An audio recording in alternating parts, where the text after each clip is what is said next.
En Centro de Masajes Alejandro Hermida llevamos más de 10 años ofreciendo tratamientos de osteopatía, masaje deportivo, quiromasaje y drenaje linfático. Ofrecemos profesionalidad, seriedad y puntualidad.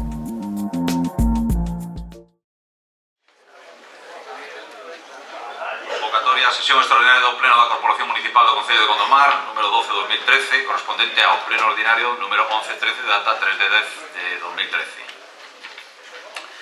De acordo co anterior, temos o seguinte orde do día. Reorganización da composición das comisións informativas permanentes. Outro día se leímos a proposta, estábamos precisamente no punto de intervencións. Damos pois a palabra aos voceiros que queran intervir. Señor del Río. Boas tardes. Antes que nada, gustaríame por de manifesto unha cuestión de orde que parece ser que dice que este é un pleno extraordinario.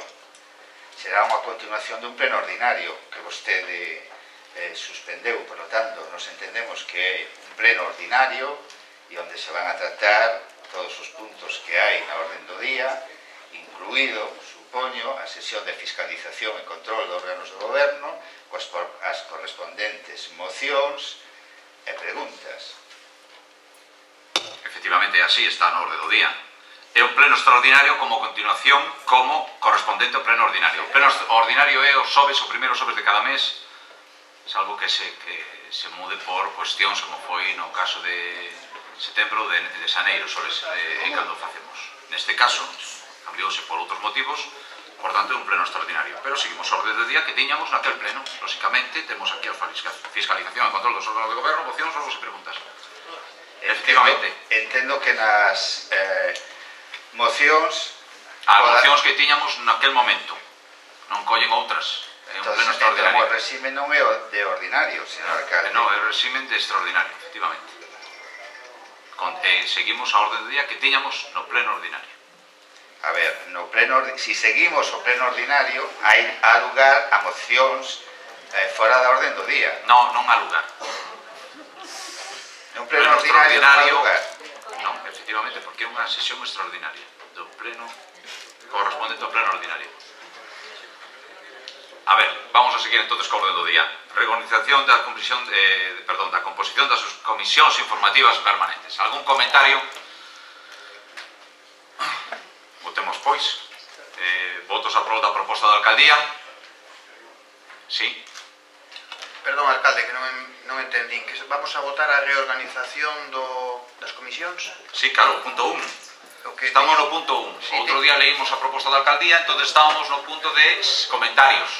Se queren facer algún comentario? Eu que teño as miñas dúbidas é que proceda someter a votación este punto, porque é simplemente dar conta da reorganización, non é que se por calquer motivo non pasa, que quere decir? Que non se reorganizan as comisións e non se reestructura o goberno? Non proceda a votación, é dar conta, simplemente. Creo eu, non? Non, é unha proposta da alcaldía para reorganizar as comisións informativas igual que se organizaron no seu momento no pleno de Constitución. Ten algunha dúbida ao respecto da comisión? Votemos, pois. Hai algún comentario máis? Votemos, pois. Votos a prol da proposta da alcaldía. Votos en contra. Abstencións.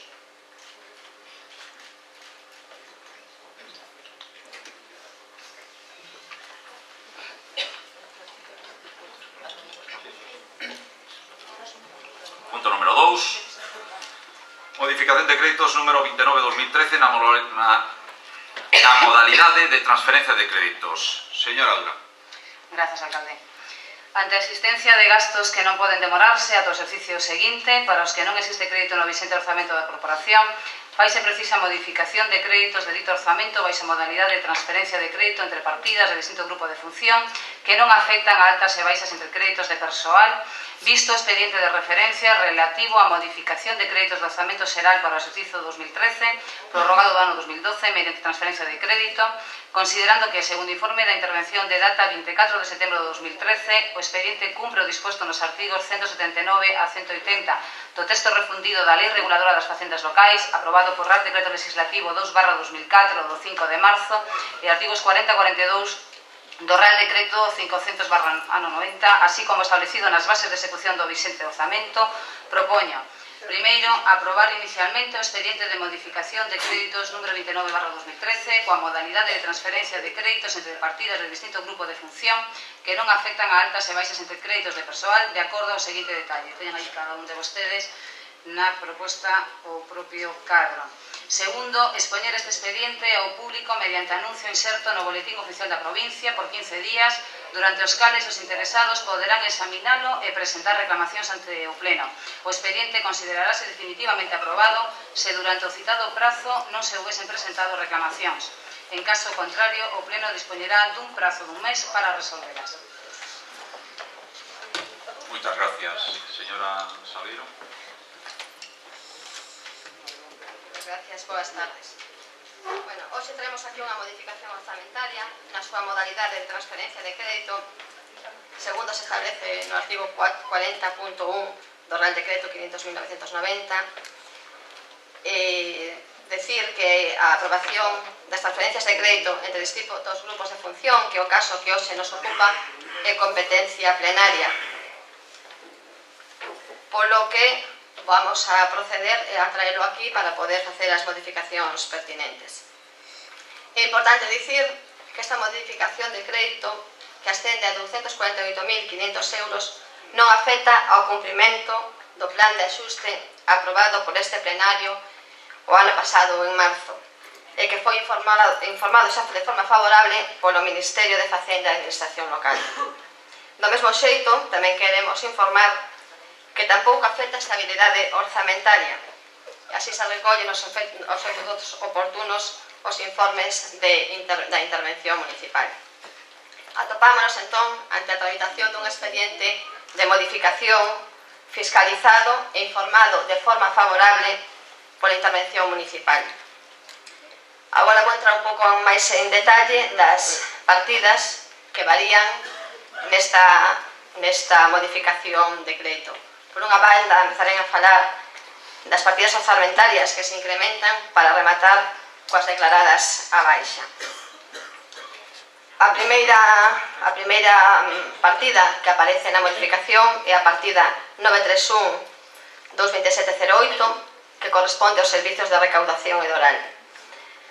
Como xa todos sabemos, a maioría dos impostos municipais están delegados o seu cobro no oral. Este organismo recibe unha porcentaxe sobre os expedientes xestionados e periódicamente envía ao Concello as correspondentes liquidacións. Trátase dun gasto que podería decirse que é de difícil previsión, de facer unha previsión, é complicado de facer unha previsión exacta, pero todos compartimos que é un gasto inaplazable e, en definitiva, un gasto que non podemos obviar. Durante o exercicio 2013 tivemos que dar traslado ao orzamento premios de cobranza de exercicios anteriores que ascendían a máis de 96.000 euros, que deste xeito, claro, minoraron de forma moi cuantiosa a partida que tiñamos destinada por ano 2013. Isto é un erro de cálculo, por suposto, e, bueno, na elaboración dos orzamentos cos que estamos traballando por 2014 trataremos de subsanar e axustalo de mellor maneira para o vendeiro exercicio. Outras partidas que se declaran alza son a partida 338-22699, que está destinada a outros gastos diversos de cultura. Nese sentido, decir que, bueno, despois de diferentes xestións realizadas entre a Consellería de Cultura, Educación e Ordenación Universitaria da Xunta de Galicia, en busca precisamente de financiación para levar a cabo operacións ou adecuación deste auditorio nos que nos estamos hoxe aquí reunindo, temos a posibilidade de asinar un convenio coa Consellería correspondente por un importe de 250.000 euros. Este importe ven desglosado no borrador no borrador de convenio en dúas anualidades. Unha primeira anualidade de 20.000 para este ano 2013 e o resto para o vindeiro exercicio. Aínda que nestes intres o convenio aínda non está asinado, se está informado pola interventora municipal e xa sabemos que a aportación que debe realizar o Concello para este exercicio 2013 ascende a 5.000 euros. E ademais temos un agravante importante para asinar, digamos, este convenio, son os prazos de xustificación, que debe estar xustificado antes do 30 de novembro. Para proceder á firma deste convenio e poder dar a cabo estas actuacións previstas, pois temos que facer adjudicacións e licitacións previstas na lei de contratos, porque senón poderíamos estar ante un acordo nulo de emprego de dereito. E isto, xunto coa prisa, digamos, co pouco marxe de tempo que temos para facer a justificación, veunos obrigado a realizar unha modificación presupostaria mediante a resolución da alcaldía a número 30 de 25 de setembro, no que pudeíramos dotar estos 5.000 euros, xa vos digo, para poder asinar o convenio coa Consellería. A aportación destos 5.000 euros dentro da área de cultura mermou, por suposto, a bolsa de vinculación que tiñamos prevista para a área de cultura e por isto que está na modificación de crédito temos que volver a incrementala nese mesmo importe para non ter deficitaria as partidas destinadas á cultura. Outra partida que tamén temos aquí modificación é a partida 155-22100, que vai destinado ao mantemento de infraestructuras. Aquí ocorre algo moi semellante ao que ocorría no caso anterior. Nesta ocasión trátase un expediente do PEN, do Programa Estratégico de Infraestructuras do Medio Rural, que para este ano 2013 adxudica ao Concello de Gondomar un importe total de 47.814 euros para a realización de diferentes actuacións de ampliación, mellora e mantenimento de camiños de titularidade municipal. Neste caso tamén vai en dúas finalidades e tamén os prazos para cumprir e para poder facer frente, poder recibir esta axuda son bastante curtos. Pois aquí, neste caso, tivemos a necesidade de consignar o importe dos gastos que non son elixibles ou non subvencionables neste programa, como poden ser o IVA ou a redacción de proxectos que ascenden aproximadamente a 20.000 euros, e o que fixemos foi algo similar que o que fixemos no apartado anterior, unha modificación de crédito, tamén a mesma modificación de crédito o pasado 20 de setembro con número 30, e dese xeito dotamos a parte que nos corresponde para poder facer a acometida do PEN 2013. E tamén, como xa dixen anteriormente, a bolsa de vinculación correspondente a vivenda e urbanismo viuse tamén mermada nese importe, e hoxe aquí traemos unha modificación para declarar ao alta a esta partida orzamentaria. Outra das partidas que tamén leva esta modificación de crédito para facer a súa incrementación é a partida 943 46.300, que vai dirixida a mancomunidades. Bueno, non nos podemos esquecer que estamos ante un orzamento prorrogado, que realmente temos que darlle a cobertura e darlle o enfoque preciso para este exercicio 2013.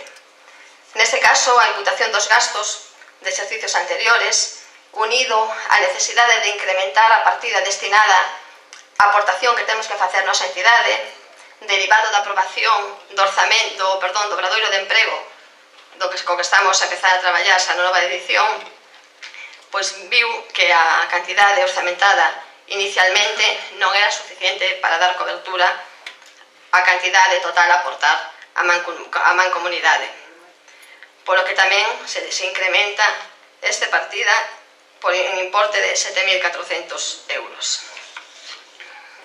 Outra das partidas que sufren tamén alteracións a alza é a partida 340 48 000 ou 330 480 00.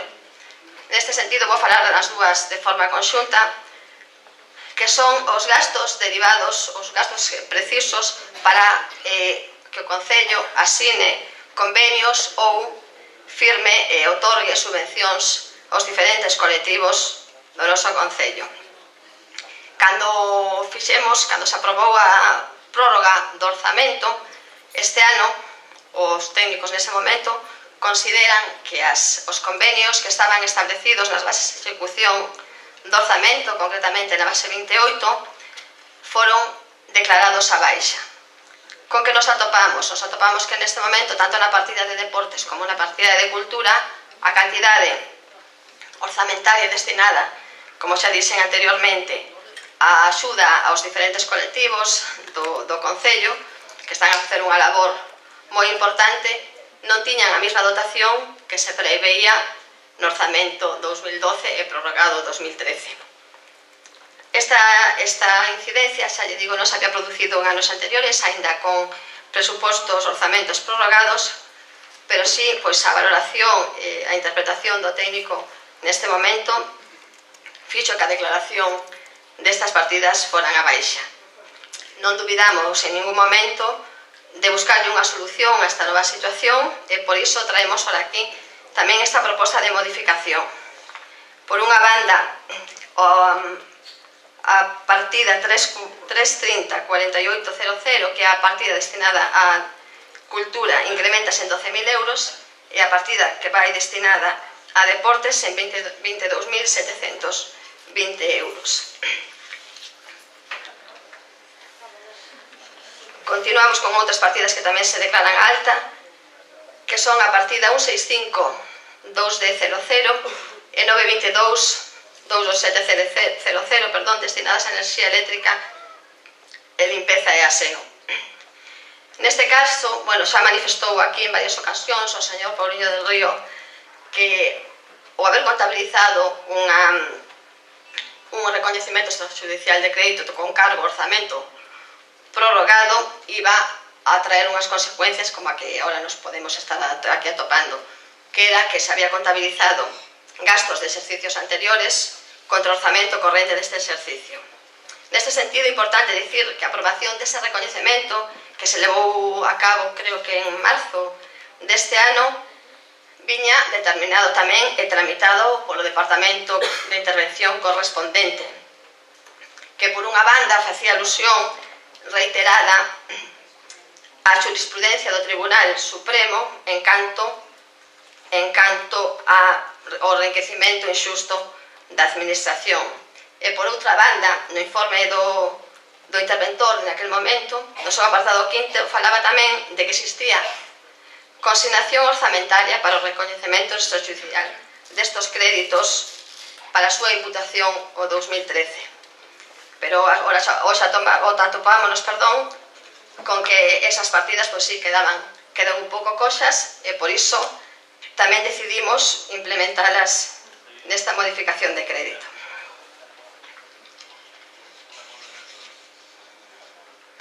Outra das partidas que se incrementa é unha partida destinada a estudos e traballos técnicos, que neste caso tamén é para dar cobertura á elaboración e o pago dun proxecto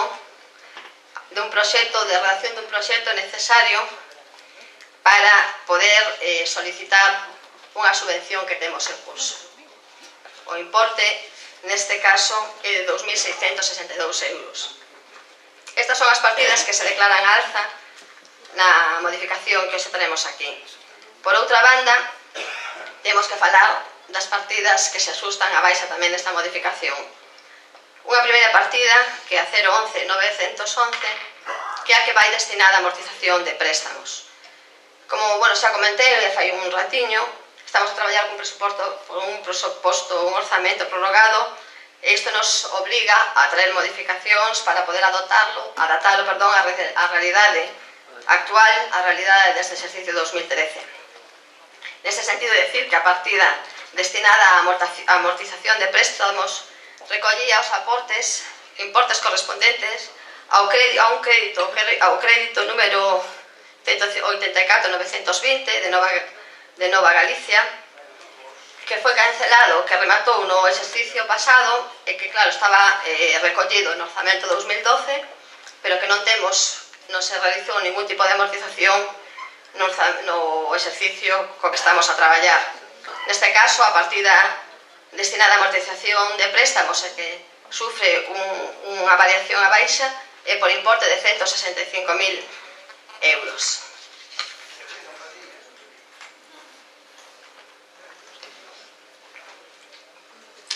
Outra partida que sufre unha baixa nesta modificación é a partida 241-22699 titulada Outros gastos diversos. O orzamento prorrogado 2013 recollía unha partida orzamentaria de importe de 118.000 euros pensados en dar cobertura ás necesidades derivadas do área do Centro de Desenvolvemento Local, do CDL e de área de promoción de emprego. Ao longo deste exercicio, ademais de outros gastos diversos de funcionamento das instalacións do centro neural, que tamén merman esta partida, puxeronse en marcha algúns programas de emprego destinados principalmente aos veciños e veciñas de Gondomar en situación de desemprego.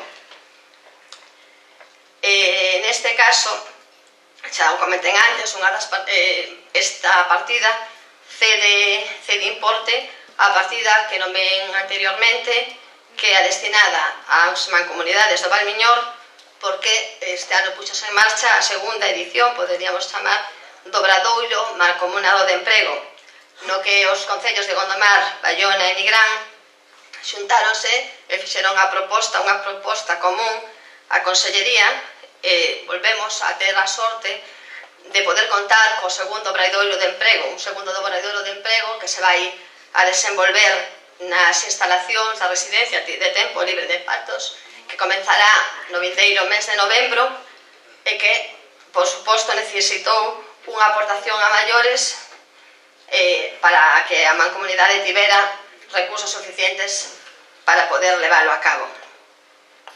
Tamén temos, dentro das actividades que se están a desenvolver dende que influye, digamos, esta partida orzamentaria, e que xa todos somos coñecedores porque todos xa estivemos participando dela, é a elaboración dun plan de emprego juvenil que se había traído aquí xa a proposta en varias ocasións por parte da señora Valera Cleo, e bueno, xa comenzamos a traballar nel. A maioría dos colectivos do municipio de Gondomar xa tiveron as súas entrevistas para poder aportar o que consideraron e para poder elaborar un mellor documento que nos axude na medida do posible a contribuir a que os mozos e mozas de Gondomar poidan ter unha mellor máis posibilidades ou unhas máis facilidades para acceder ao mundo laboral. Neste sentido, decir que este plan de emprego presentarase, espero que o vindeiro mes, ante todos e todos poderemos velo, estudar e sacar as conclusións e ver as conclusións que coa aportación de todos hanse estudiado. Este traballo xa se ascende a máis de 9.000 euros e xa repito, en principio estarán a dispor de todos en un breve tempo. Por outra banda, tamén estou falando das actividades que se están a levar dende esta concellería e dende a partida que afecta esta modificación. Por unha banda, falamos do Obradoiro de Emprego, a elaboración do Plan de Emprego Juvenil e tamén outro programa que neste momento estamos a ter en conta que titulamos Gondomar Emprega.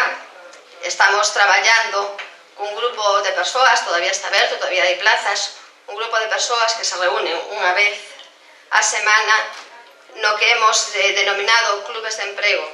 Do que se trata é de que un grupo de 7 ou 8 persoas se reúnan cunha orientadora laboral que lles axude a facer un pouco máis doado, digamos, o duro traballo de estar na busca de emprego, que lles ensine novas técnicas a ter en conta na busca de emprego. E paralelamente estamos a ter principalmente os xoves pola tarde. Este xoves teremos a terceira edición dunha charlas coloquio, talleres formativos aberto a todo o público en general, no mesmo sentido, en sentido de orientar e axudar aos demandantes de emprego a facer un pouco máis doada esa dura tarefa. Sabemos que isto que non é suficiente e que temos que continuar traballando pois por a primeira preocupación do país, non que a preocupación que o desemprego. Nese sentido, decir tamén que, bueno, temos os servicios de Secretaría e Intervención, temos varios cambios nestes departamentos, pero teñen sobre a súa mesa unhas medidas, uns programas novos tamén destinados á xeración de emprego, pero que, bueno, que consideramos que dada a situación no momento do ano no que nos atopamos, non nos vai a ser doado polas en marcha con todas as garantías legais que necesitamos para polas en marcha. De aí é que neste sentido, esta partida que sí que se iniciaba con un importe importante, un importe de 118.000 euros, podamos dispor do resto do importe que todavía non hemos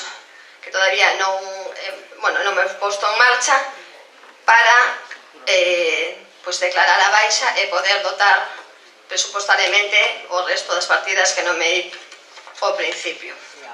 Por miña parte, isto un pouco a explicación das partidas que se modifican e por a miña parte, de momento, nada máis. Gracias. Moitas grazas. Algún comentario? Señor Ferreira.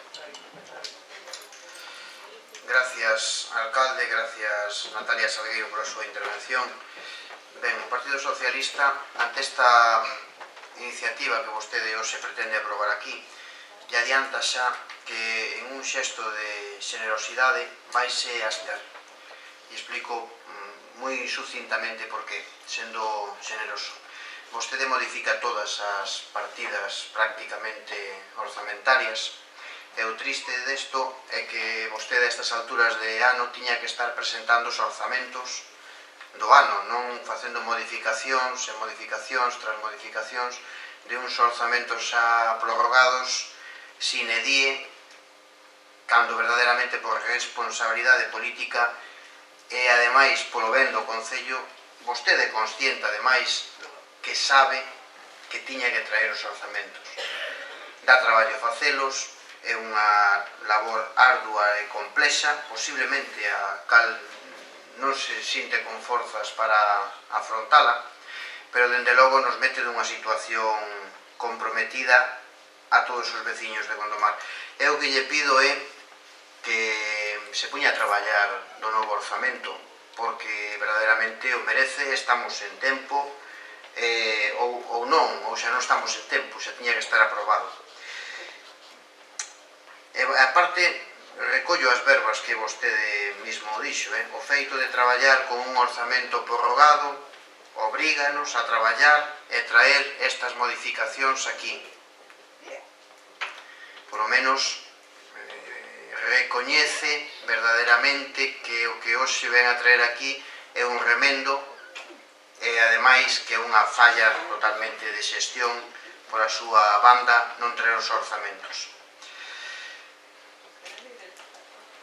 Bueno, por aquí mencionaba vostede o plan de emprego que parece ser que ascende a 9.000 euros de gasto ou máis, polo que di, e que o presentará esta corporación en cousa de un mes, polo que dixo.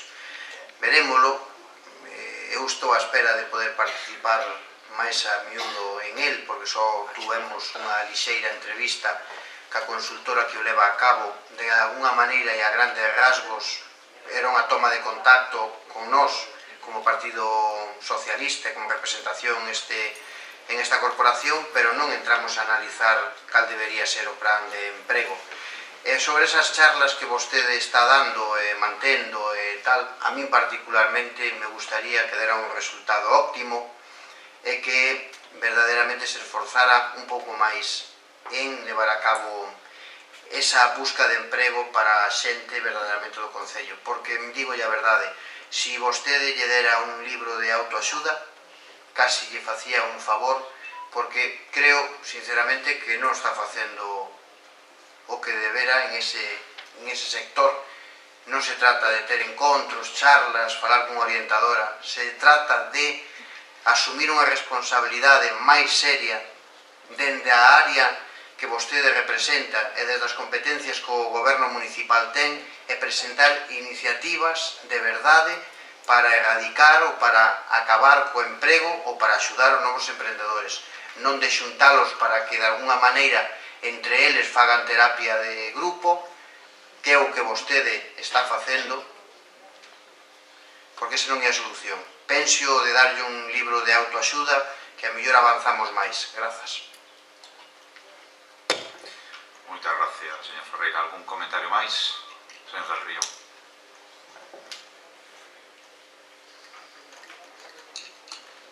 Ben, a ver, vamos a ver si nos situamos.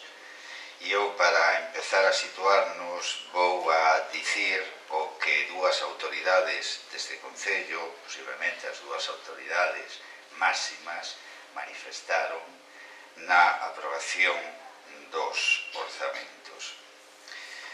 Por un lado, o señor alcalde, e por outro lado, a señora concelleira de Economía e Facenda, e creo que teniente da Brigada. Os dous manifestaron en unha idea forza. Primeiro, vamos facer uns orzamentos que, ante o disparate de aumentar o gasto corrente dos concellos un 47% cando todas as administracións o estaban baixando, dixéronnos que o que querían era adecuar o gasto do concello ao gasto real. Por lo tanto, vivíamos un pouco engañados, ahora vamos traballar con cifras reais. Estamos tentando ser escrupulosos no gasto e poder pagar os proveedores, eso dixo o señor alcalde de Gondomar para xustificar o orzamento. A señora Natalia Salgueiro manifestou: non nos sirve de nada consignar uns importes en el presupuesto que, a la medida que vaya avanzando el tiempo, no da respuesta a las necesidades básicas, como puede ser, por ejemplo, el alumbrado público. Estamos obligados a consignar el importe que realmente sea necesario. O señor alcalde manifestou: vamos dedicarle un certo diñeiro ao emprego. Non sabemos exactamente como, porque a administración local non somos competentes. Pero bueno, aí o deixamos. Un pouco de diñeiro para o emprego que deberemos de aumentar. A señora Salgueiro manifestaba igualmente como un punto central dos orzamentos outra das necesidades que hemos querido reflejar en el orzamento es las políticas de formación y empleo. En este sentido, decir que se ha habilitado una partida de 120.000 euros destinadas a esto. Veremos as salidas que le vamos a dar a este dinero.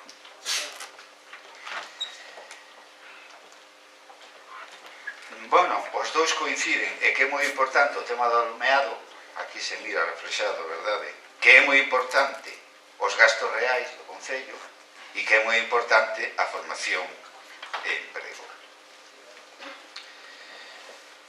E agora deberíamos de esta situación que vostedes incardinaron para facer os orzamentos ao 2012 e agora podemos ampliar a mira e ver o que hai no país. E o que hai no país é que a pobreza grave xa afecta a 3 millóns de persoas no Estado español. 3 millóns de persoas.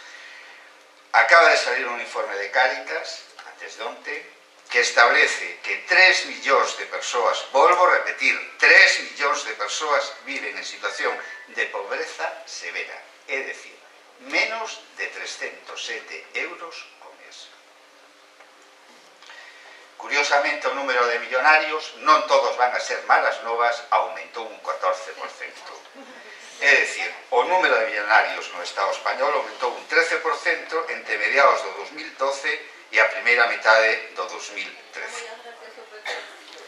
Curiosamente, este umbral de pobreza baixou.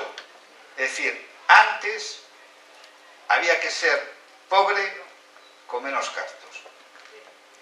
Agora baixou ese umbral da pobreza. Eso é onde temos que situarnos. Por outro lado, sabemos que o 56% dos fogares galegos chega con dificultade a fin de mes. O 56%. E que a Unión Europea sitúa o noso país, a Galiza, entre o posto número 36 dos 317 territorios que auditou no 36 na destrucción de emprego. De 317 rexións europeas que auditaron, ou territorios que auditaron, ocupamos o número 36. É dicir, esta é a situación, as intencións súas e a situación xeral na que estamos. E agora vamos aos datos, os números que son tercos, que son os que son. Miren, hai pouco, o mes pasado, aprobamos, ou este mes, xa non me acorda, aprobamos as contas do 2012. Vostedes deixaron sin usar desta partida un total de 94.343 euros con 49. É dicir, que de toda a partida que había para o fomento de emprego, 2,41, partida 2,41, vostedes deixaron sin usar 94.343. Unha proba, de novo, da eficacia e a eficiencia do señor alcalde de Gondomar.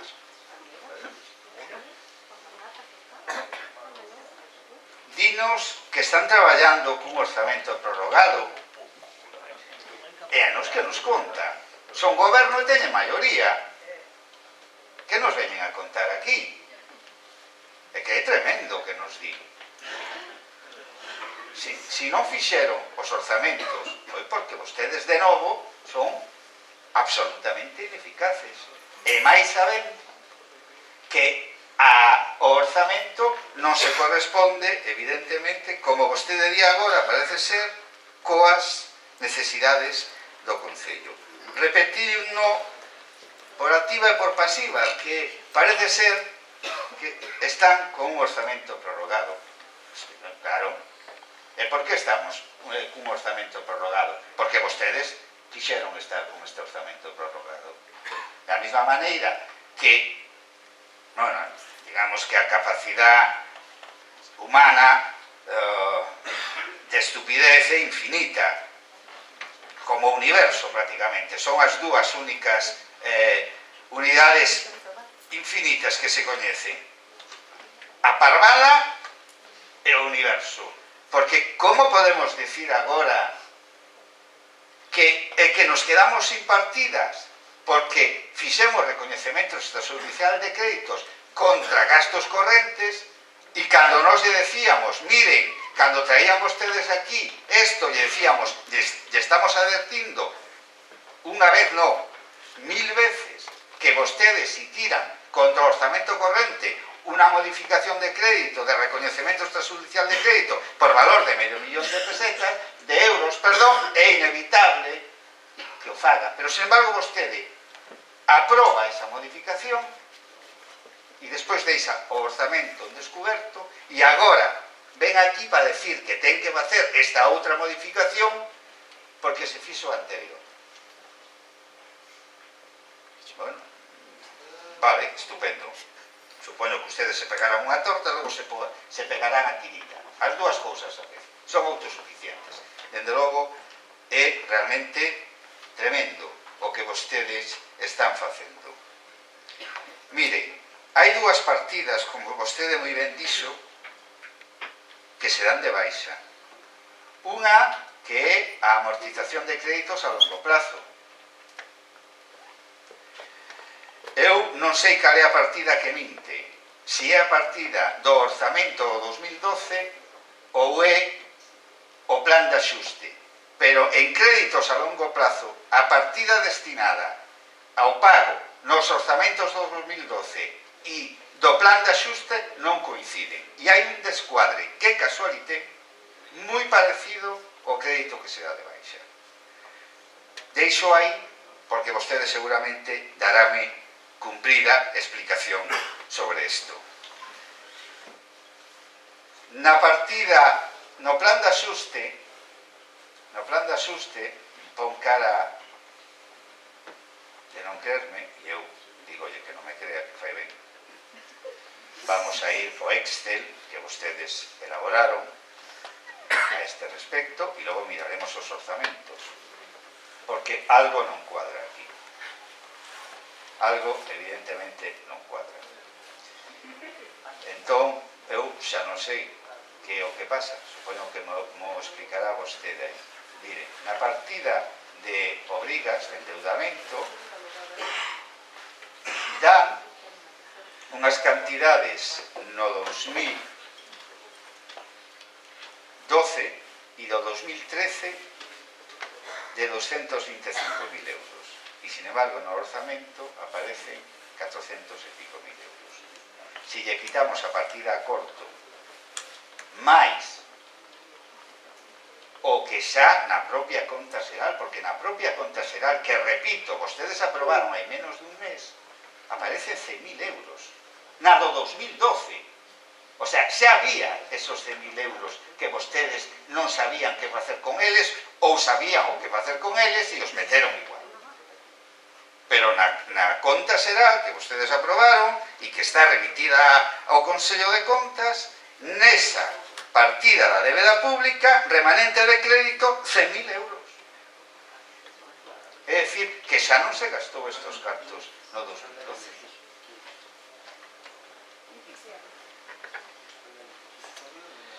En canto a baixada do crédito de formación e emprego, pois bueno, son estas cousas que fan vostedes os do PP, que son moi simpáticos. Entende? Damos máis becas, recortamos nas becas. A sanidade está como nunca, recortada como nunca. Os salarios suben moderadamente, di el friki de Montoro. É dicir, vostedes que acaban de facer agora, pasou vostede, señora Natalia Salgueiro, falando da promoción do fomento de emprego e de miles de cousas maravillosas que facer, e resulta que vostede di, vamos a fomentar o emprego. E como vamos a fomentar o emprego no 2013? Retirando cartos da partida de emprego. Cando menos é unha situación curiosa como teñen vostedes de atender o emprego. Porque claro, se vostedes retiran 83.000 euros desta partida, casi 90.000 euros, vamos a facer as contas rápidas, pois mire, vostede, en vez de orientar a xente nova de Gondomar, podía coller durante 3 meses e pagarles un sueldo de 1.000 euros a 30 mozos e mozas. Pero desta maneira non. Collemos os cartos e os dedicamos a que? Pois mire, chapapote e alumeado público. Que xa dixeron, aí non mentiron, xa dixeron vostedes que iso era unha partida importante.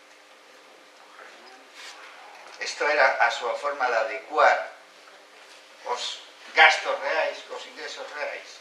A maiores, vostede non hai ni un mes, este mes, dixo que o orzamento, que cando falamos aquí do desenrolo do orzamento, como estaban as partidas orzamentarias, e cal era o grao de execución do orzamento, dixo que era razonable, que íbamos ben, pero que a maiores estaba todo o orzamento chea de zulos con RCs e ADs porque éramos previsorios e entonces non os usamos pero os vamos a usar, e agora veñen ustedes e quitan 90.000 euros da partida de fomento de emprego. Eso era a previsión que vostedes tiñan, porque estas son palabras súas, señora Natalia Salgueiro. Non o dixemos nós, dixo vostede nesa comparecencia. Entón, falou curiosamente dunha serie de partidas a baixa que non nombrou as que agora acaban de nomear.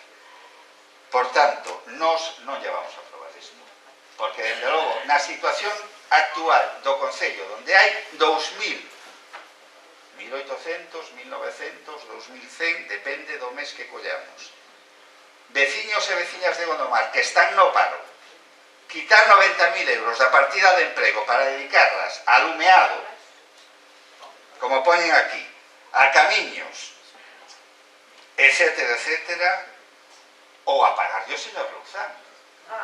Claro, 111.000 euros do oral. É dicir, sacamos de emprego, pero hai que pagarlle o oral. Esa é a prioridade que vostedes teñen. Esta é a prioridade que teñen. Nós temos outras prioridades. E se hai 90.000 euros en emprego, no fomento de emprego, hai que gastar ata a última chica no orzamento de emprego. E non noutras trapalladas. Porque vostedes o que acaban de facer aquí é o que vostedes entenden como hai que gobernar. Facendo trampas por todos lados, gastando o que non teñen e logo tendo que recurrir a outras partidas para evidentemente quitar do esencial para poñer no urxente. E que é o urxente para ustedes? Os gastos que fixeron a maiores. Ese é o que fixeron. Porque é curioso que de todas as cousas, claro, porque un concello que diga que ten que sacar de fomento de emprego 5.000 euros para pedir unha subvención, pois esas son as previsións que vostedes fan. Ou para redactar un proxecto, ou para buscar unha subvención que vostede non defina moi ben como é.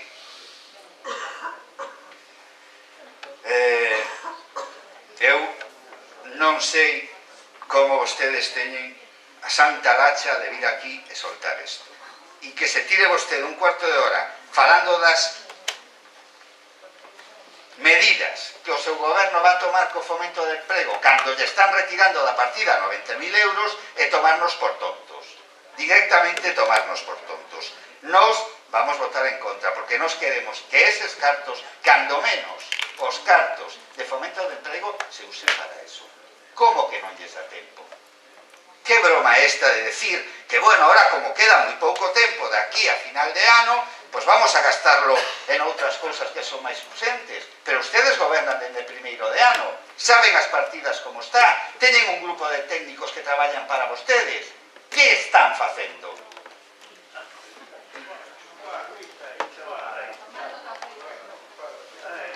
Ben, nos evidentemente votaremos en contra desta modificación que nos parece un absoluto disparate, porque dixo vostede que esta modificación orzamentaria non afecta o plan de axuste e non afecta a estabilidade orzamentaria. Pois non afectará, pero si afecta moito o sentido común. Votaremos en contra. Moitas gracias, señor Gómez. Buenas noites a todos e a todas. Perdón. Vamos a ver, isto sí que é un problema. E o problema isto traio non facer as cousas como hai que facelas ao seu debido tempo. Isto, un concello ten que ter uns presupostos. Estamos no mes de outubro e estamos sin presupostos. Eu xa en outras sesións plenarias e en outros temas, o levo dito moitas veces, que son necesarios os presupostos nun concello. Pero aquí non se fixeron os presupostos, estamos no mes de outubro e seguimos sin presupostos e non os vamos a ter en este ano. E, bueno, iso pois marca un pouco a línea deste goberno, que me decía a señora concelleira, a señora alcalde, a ineficacia do goberno de non ter uns presupostos ao mes de outubro e non os vamos a ter, creo que en todo o ano, non o fixeron hasta agora, menos agora. Entón, isto leva a facer estas modificacións e é unha pena. Outro problema, pois, eso, quitalo, en este caso, de emprego. Pero, bueno, cando quitan de emprego, é que, bueno, en todo o ano, pois, non fixeron ningún proxecto, ningún plan nin asilo de emprego para emplear esta cantidad de cartos e o tempo que queda casi seguro que non o van a facer tampouco. Entonces, pues, por eso os quitan de aí. Pero bueno, en vista de que non os... Eu tampouco estou para nada de acordo de que se quiten de emprego de unha cousa tan importante, tan necesaria como neste momento o emprego, con tanta xente que hai parada e todo isto, non? Pero bueno, se non van a invertilos en emprego, polo que miro non hai, bueno, non se ven casos de que vayan a investir en emprego, hai un montón de cosas que pagar, non? Algunas xa se nombraba aquí o señor del Río, o servicio de recaudación, efectivamente que hai que pagarlos tamén, mantemento de infraestructuras, as mancomunidades, familias e institucións sin fin de lucro, familias e institucións sin fin de lucro, outra vez, enerxía eléctrica, estas cousas. Se non o van a invertir, pois habrá que pagarlo. Eu para nada estou totalmente desacordo que se quiten de desempleo, pero bueno, se non van a empregalo no empleo, por lo menos pois que se paguen, non? E bueno, eso, non? Que isto calma o ceu ou non ter uns presupostos. Eu só lle digo á señora concelleira que se poña a traballar nos presupostos, xa que no 2013 xa non contamos con presupostos, estamos no mes de outubro, e a data que os concellos que funcionan como teñen que funcionar é cando empezan facendo os presupostos cara ao próximo ano. Que o fagan para que no próximo ano non pase o que pasou no ano 2013. En este tema, pois, bueno, pois é unha pena, pero tamén hai que pagar, xa que non van a invertir aí, pois que se pague a que hai que pagar. Eu neste punto me vou a abster. Moitas gracias. Grazas. Señora Sanguino. Bueno, primeiro dirixirme ao señor Ferreira, comentarle que, bueno, que en cuestión do plan de emprego que se estivo reunido ao equipo que está a traballar na elaboración deste documento e que en breve lle enviará, antes de sacar ningún documento, un pouco os estudos que saliron, que se esgrimiron nas diferentes reunións e diferentes entrevistas que se mantiveron con todos vostedes. Tamén lle invito a que participe nunha das sesións que se está a levar a cabo dende a mesma concellería. Pode visitar algúns dos clubes de emprego que se reúnen semanalmente ou mesmo este xoves nunha das charlas ou taller coloquio que temos previstos celebrar no Centro Neural. A partir de aí, reúnase, mire e despois me dé a súa opinión, que por certo sempre está benvida. En canto que comentaba o señor del Río, decía que, bueno, que no contrario do que están a facer o resto dos concellos, nos incrementamos o gasto corrente nun 47%. Decir que, bueno, este incremento viuse dado tamén nunha gran cantidade, porque nos orzamentos anteriores o gasto destinado á emerxencia social, por exemplo, iba contra un capítulo 4 e non contra o capítulo 2. De aí, vostedes negáronnos aquí que o incremento no importe destinado á emerxencia ou a problemas sociales no noso concello non era certo que se houbera incrementado, e si é certo, e ademais é certo que dende o exercicio anterior pasouse do capítulo 4 ao capítulo 2 para dar cobertura ás cuestións de fin social. En 2012, sí que é certo tamén que ás alturas nas que se aprobou o orzamento, pois sufríronse transferencias de crédito, incluso tamén na mesma partida na que estamos falando agora de emprego, para axustar os orzamentos ao final do exercicio. Decir algo claro, aquí traemos unha modificación de crédito baixo a modalidade de transferencia de crédito, o sea, o importe total do orzamento sí que está axustado á realidade e ás necesidades que se estaban atopando no transcurso do exercicio 2011, por exemplo.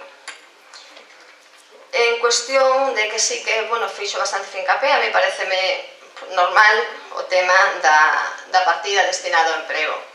Repito, para nós é unha prioridade total e absoluta poder axudar e contribuir a esta situación tan complicada que viven moitos dos veciños de Gondomar, a todos nos afecta de cerca en moitos casos. Pero dicir que, por un lado, estamos traballando nun plan de emprego juvenil que nos dará luz, vamos a por así un caso, para posibles accións a ter en conta de forma venidera. Temos riba da mesa dos técnicos municipais que lle corresponden esa tarefa e non con ningún tipo de ánimo de decir, bueno, de botar balóns fora, decir que están noutras mesas, arriba outras mesas, accións e programas importantes destinadas a contribuir ao fomento de emprego. Pero, repito, necesitamos ter unha base sólida e unhas garantías legais para que estes programas que temos, dos que temos o borrador, e xa fai meses que os temos, podelos levar a cabo.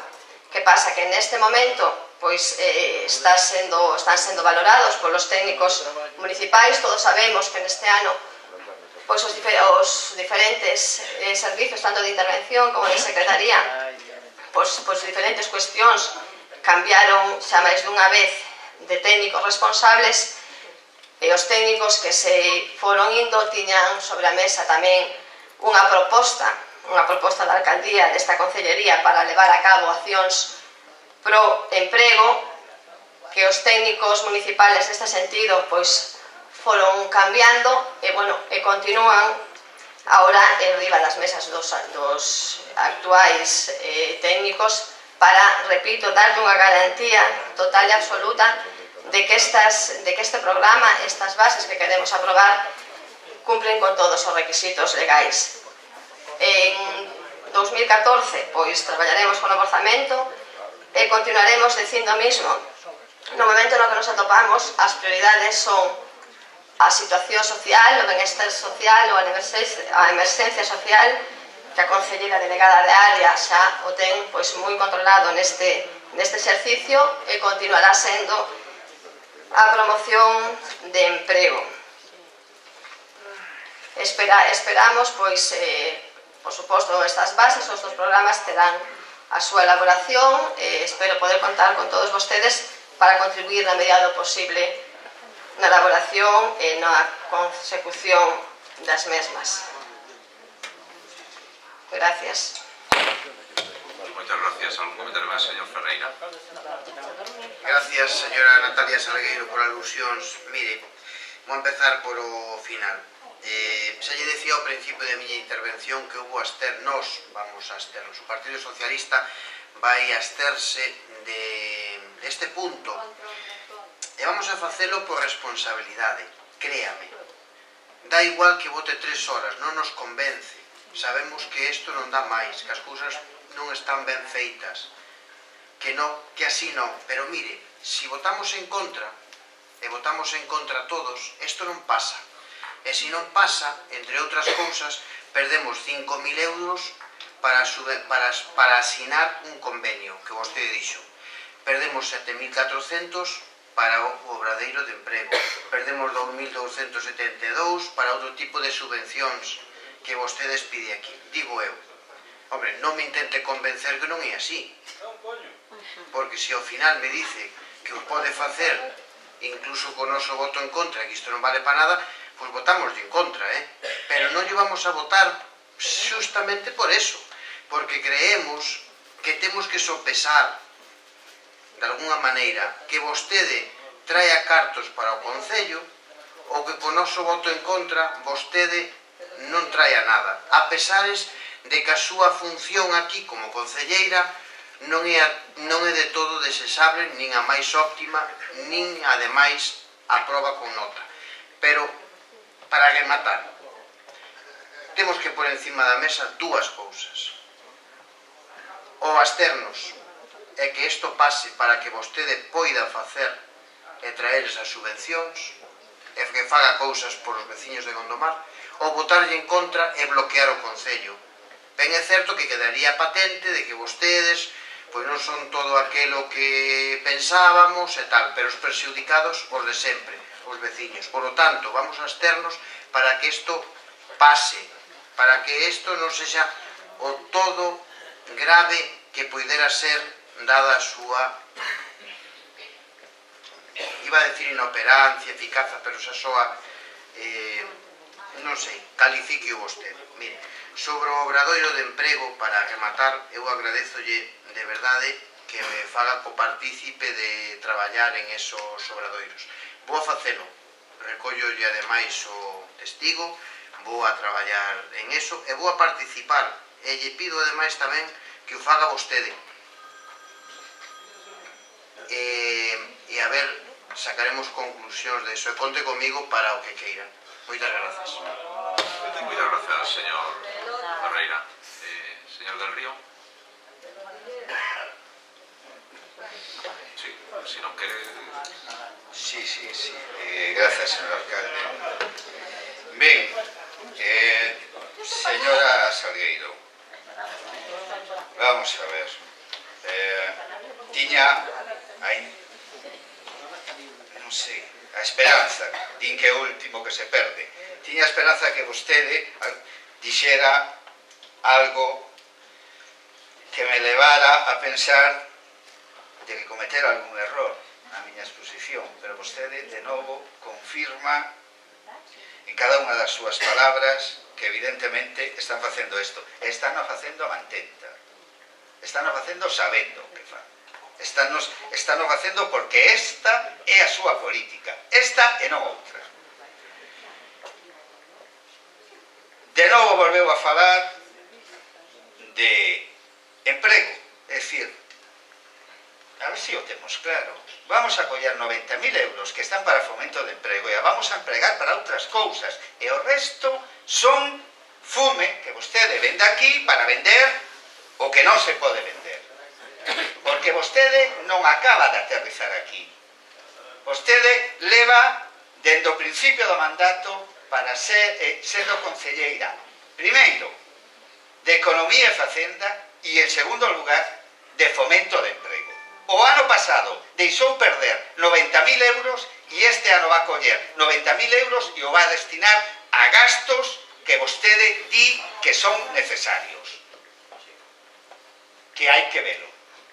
Porque evidentemente eu non estou nada de acordo con que eu non teño que optar entre absterme para que traia subvencións, veremos as que trae. Porque claro, se o seu goberno ten que sacar cartos do emprego para poñer 5.000 euros, despois do discurso que nos deu vostede do ben que estaba, o exercicio orzamentario e do ben que iba no gasto, ahora resulta que teñen que ata quitar para 5.000 euros ou 2.662 para medio ambiente. Isto indica o nivel de como están as partidas, é dicir, que non teñen un duro. A ver se o temos claro. Vostedes non teñen un duro, ni zulos de RC, nin ADES por outro lado, nin previsión, non, vostedes gastaron a escape libre, como sempre, e agora collen cartos de emprego e o usan para isto, partidas miserables para isto. 2.262 euros que van vostedes a facer para un proxecto de medio ambiente, non sabemos de que, porque ni siquiera diso de que. Verdade? E este é o que hai. Verdade? Este é o que hai. E de novo, non sei se con ánimo de redundar por si algún nos quedaba duda, volveu a decir o mesmo.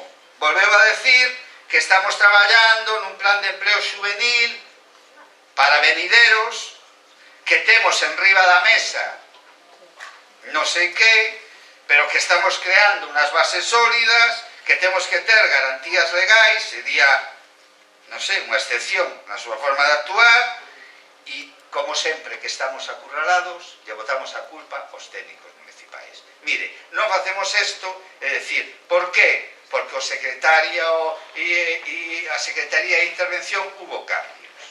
Iso non o cree nin vostede, señora Salgueira. Non o cree nin vostede. Non pode vir no mes 10 dicindo que van a sacar 90.000 euros da partida de emprego porque non dá tempo a gastalo, porque se din eso ten vostede que dimitir directamente. Porque, miren, curiosamente, eses 83.000 euros, sabe a que se parece bastante? O 50% das súas retribucións. Aí era onde tiñan que gastar os cartos, e non na partida de emprego, nas retribucións que todos vostedes cobran sin merecelas. Curiosamente, por aí debemos andar.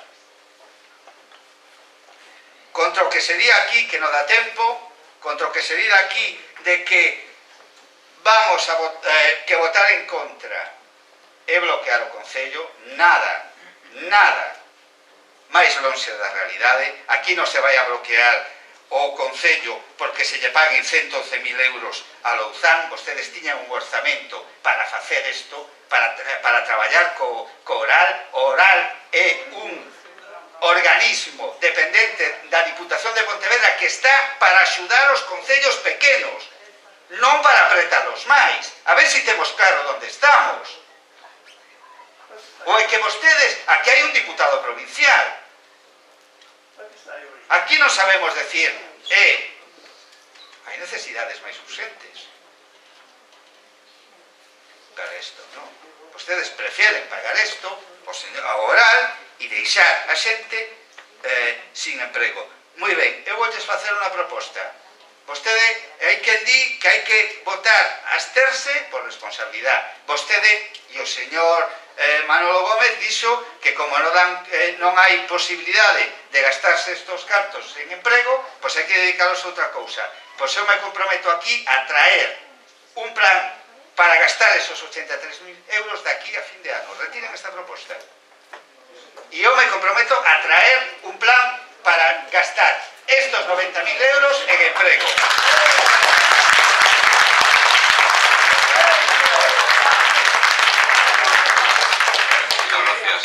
Comentario máis, señor Solgueiro.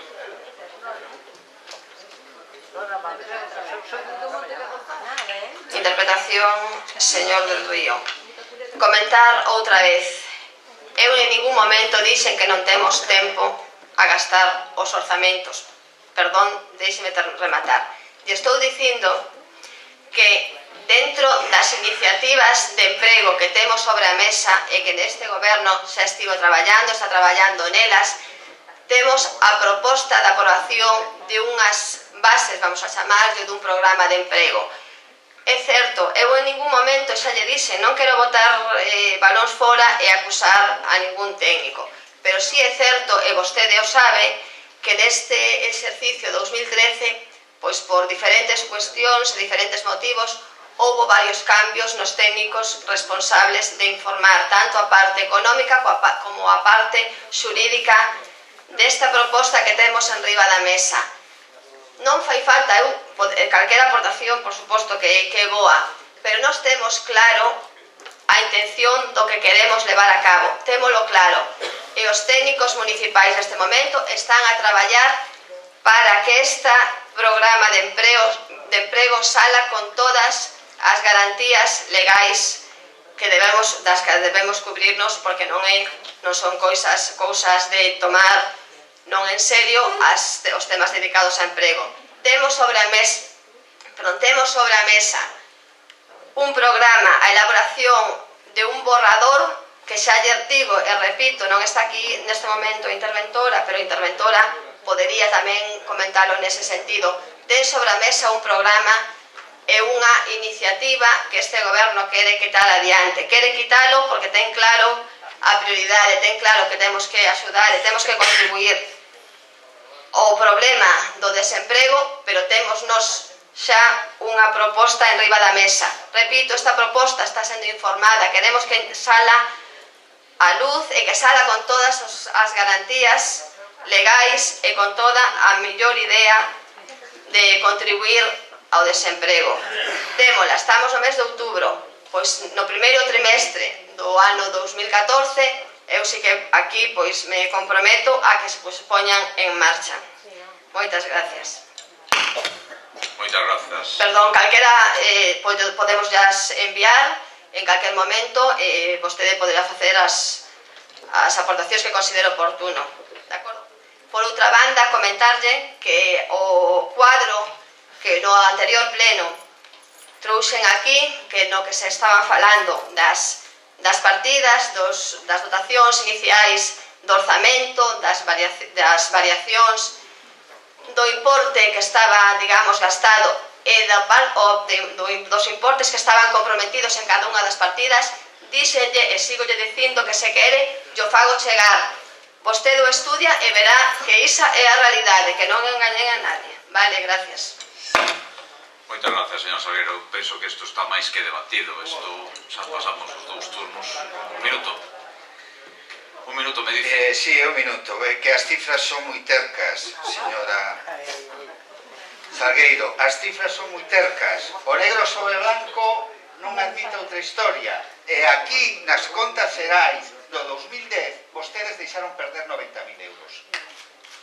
Informada pola Secretaría e Intervención do Concello. Eso é o que hai. E en segundo lugar, gustaríame saber si todo está tan ben, porque facemos modificacións orzamentarias. É que o branco ou negro, pero as cousas son como son. E vostede, despois de pintar unha situación fantástica, ahora ven aquí e ten que facer modificacións sobre resolucións e todo. Por que?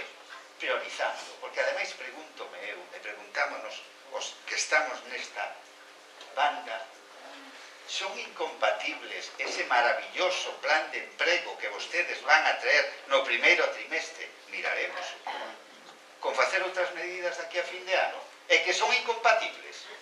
Non, vostedes quitan estes cartos a mantenta, porque teñen outras prioridades, e esas prioridades non son o emprego. Moi ben, señor Salgueiro. Para rematar, as prioridades, bueno, vostede poderá decir o que queira, pero as miñas prioridades eras teñoas claro, e temos o goberno teno claro. As prioridades son o emprego, as prioridades son pagar os provedores, como vostede tamén deixou caer aquí, que íbamos a entrar nun problema de quebrantamento aos provedores, que xa pode comprobar que non é certo. Xa lle repito, a nosa prioridade, e así se manifestaron os orzamentos, a política de benestar e a política de emprego. Eu invítolle a que participe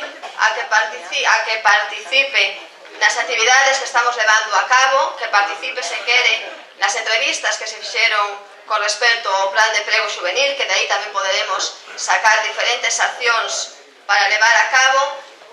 E logo falaremos da iniciativa que temos para pôr en marcha, pois xa lle digo que teñen os técnicos municipales para acabar de informar. E con iso xa remato, creo que xa está máis que debatido. Moitas gracias, señor Salgueiro. Vamos a votar, pois, este punto. Votos a prol desta proposta de modificación de créditos. Votos a prol. Votos en contra.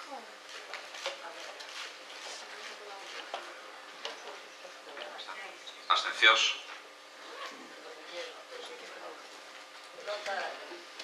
Seguinte punto, fiscalización e control dos órganos de goberno.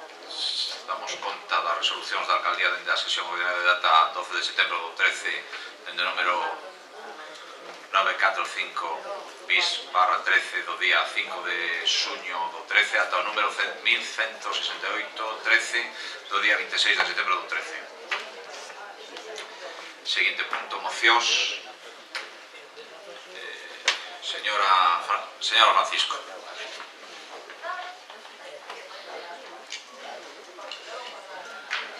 Boas noites, gracias, señor alcalde.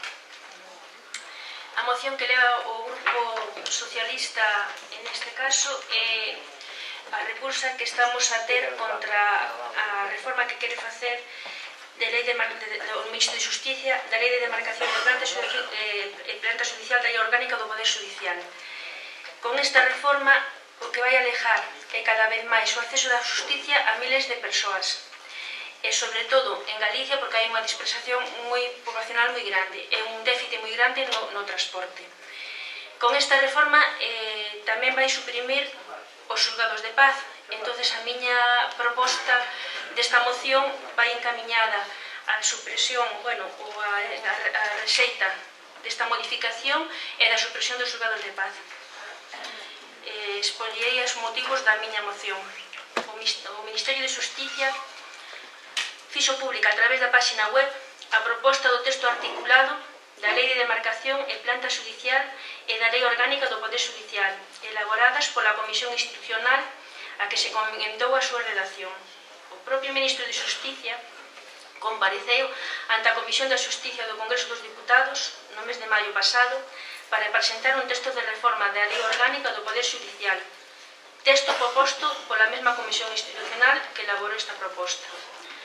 O texto da reforma de Lei Orgánica do Poder Xudicial xa avanza as liñas que agora se concretou na reforma de demarcación e planta xudicial, pero o ministro anunciou, sementando confusión, que non facía seu o texto que presentaba en sede parlamentaria, abrindo así un globo sonda, un debate artificial e escondendo unha vez máis o goberno tras unha comisión de expertos, para non asumir a súa directa responsabilidade. A proposta de modificación de demarcación e planta xudicial que formula segue a senda das reformas da administración que nos ven propondo o goberno e, como outras, ignora os cidadáns, as competencias da Constitución e os seus estatutos e reserva as comunidades autónomas e ten o único eixo rector co pretexto dun suposto aforro da reducción da administración orientada, en última instancia, ao desmantelamento dos servicios públicos. Por lo que respecta aos concellos pequenos, a supresión dos xulgados de paz supoñería a pérdida dos recursos do propio concello. Por outra parte, esta supresión supoñería unha indefensión dos veciños. Crearíase unha xusticia para os cidadáns de provincia con acceso directo aos xulgados e outra para os cidadáns de pequenas poboacións que terían que buscar intermediarios, é dicir, sempre o pagamento, é dicir, que sería un costo engadido, por exemplo, os de Pontevedra, que non o terían. Trátase dunha estrategia política de goberno orientada á concentración de servicios xa na sanidade, educación e xusticia que van directamente a minguar as competencias dos concellos, polo que está nas súas mans a posición total esta aplicación da reforma da Lei Orgánica de Poder Xudicial, xa que pouco a pouco estes quedan minguados de competencias. Nin que dicir ten que esa proximidade do cidadán á administración quedará truncada coa supresión dos xulgados de paz, incrementando un custo económico, sobre todo no rural de Galicia, con unha gran dispersión poboacional, onde o medio de transporte cada vez é máis deficitario. Por iso, isto, o Grupo Municipal Socialista ao Concello de Gondomar somete a votación a seguinte moción para ser aprobada en a que se insta ao Goberno de España primeiro, a desestimar e non levar a efecto a proposta de lei de demarcación de planta de Lei Orgánica do Poder Xudicial que ten feita pública na páxina web do Ministerio de Xusticia, o mantemento dos xulgados de paz para evitar o afastamento e concentración das administracións de xusticia tan contrario aos intereses dos cidadáns. Grazas. Moitas grazas. Algún comentario? Votemos, pois. Votos a prol desta moción.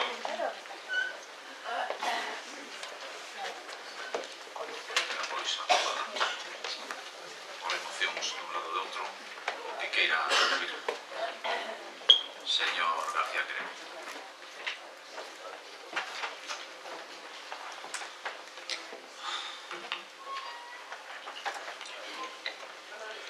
Boas noites. Señor Guitián, señores compañeros da Corporación, aquí esta moción trata, en primeiro lugar, fundamentalmente da paralización da venda de NCG Banco. Hai outras consideracións non menos importantes que se deben ter en conta. Solo quero destacar que entre elas está a petición de unha auditoría da arbitraxe que se levou adiante, porque isto é público, que existen enormes dúbidas de que este proceso de arbitraxe fora transparente e fora claro. Pero previamente quixera quero facer unha consideración previa, señor alcalde. E quero facerlle unha invitación para a paz. A mí gustaríame que unha vez, sí, unha invitación para a paz. E vou explicar.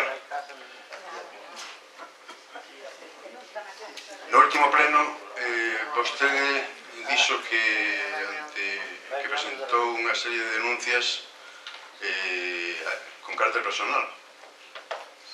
Sin embargo, esta denuncia que eu teño no meu poder di que presento esta denuncia como alcalde. A petición, discúlpeme, é que se tome un tempo. Vamos a debatir as mocións, que o pense e que antes do apartado de rogos e preguntas se manifeste públicamente si está disposto a rectificar o erro cometido presentando esta denuncia. Señor alcalde, tómese tempo, contribuya á paz social. Usted é alcalde ás 24 horas do día.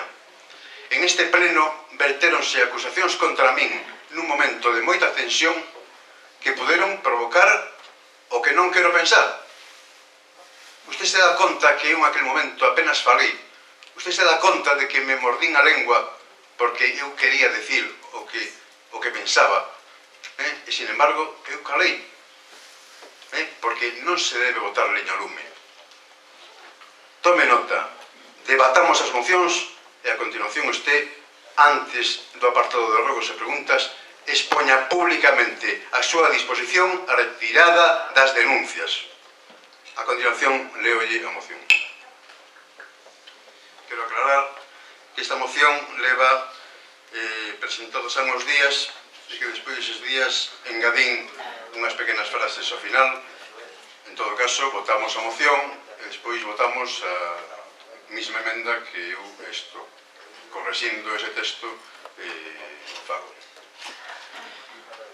Exposición de motivos. José María Castellano, presidente executivo de NCG Banco S.A., vetado en Inditex por deslealdade co seu antigo xefe Amancio Ortega, non está legitimado para seguir dirixindo os destinos de NCG Banco por ser o impulsor dunha folla de ruta encaminhada a poñer a este banco nas mans dun fondo de investimento americano. Guggenheim Investment, segundo noticias dos xornais, que sabemos ten a sede oficial en Nova York. Tamén sabemos que os investimentos no estranxeiro deste fondo non están garantidos polo goberno de Estados Unidos e que algúns dos seus executivos proceden da desaparecida Goldman Sachs.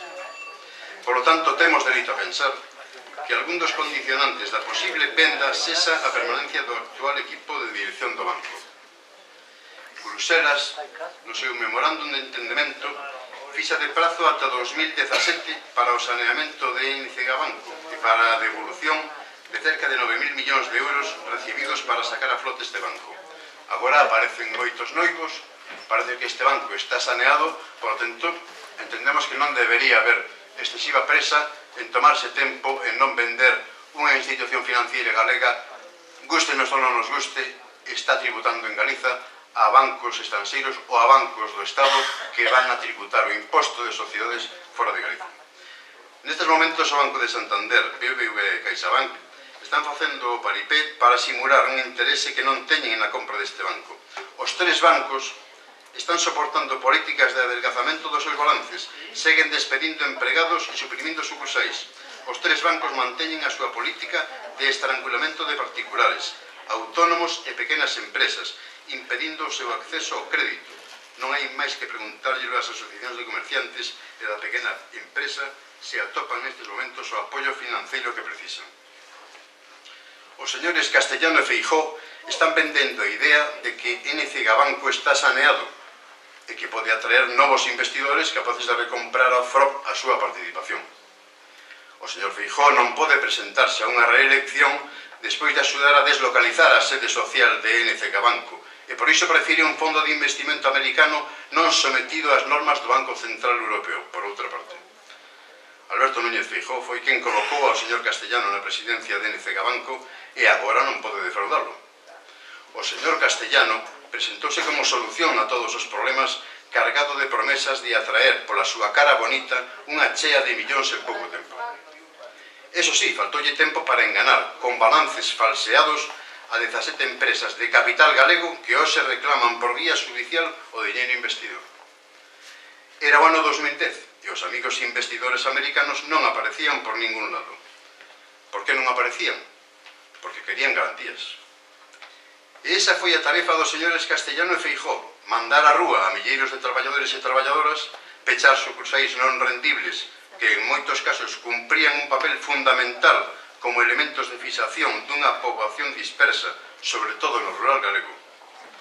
Puseron en marcha un proceso de arbitraxe para a devolución de preferentes e subordinadas totalmente opaco, que intentaba diminuir o problema social causado pola venda de produtos tóxicos, intentando así desmobilizar a 80.000 clientes estafados por toda a xeografía galega, que, por certo, tiveron e teñen un comportamento exemplar durante todo este tempo reivindicando os seus dereitos.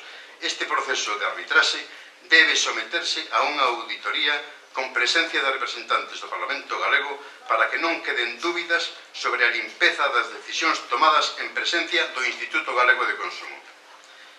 Os señores Feijóo e Castellano pensaban que o proceso de Canse ou Quita ia parar a marea de protestas.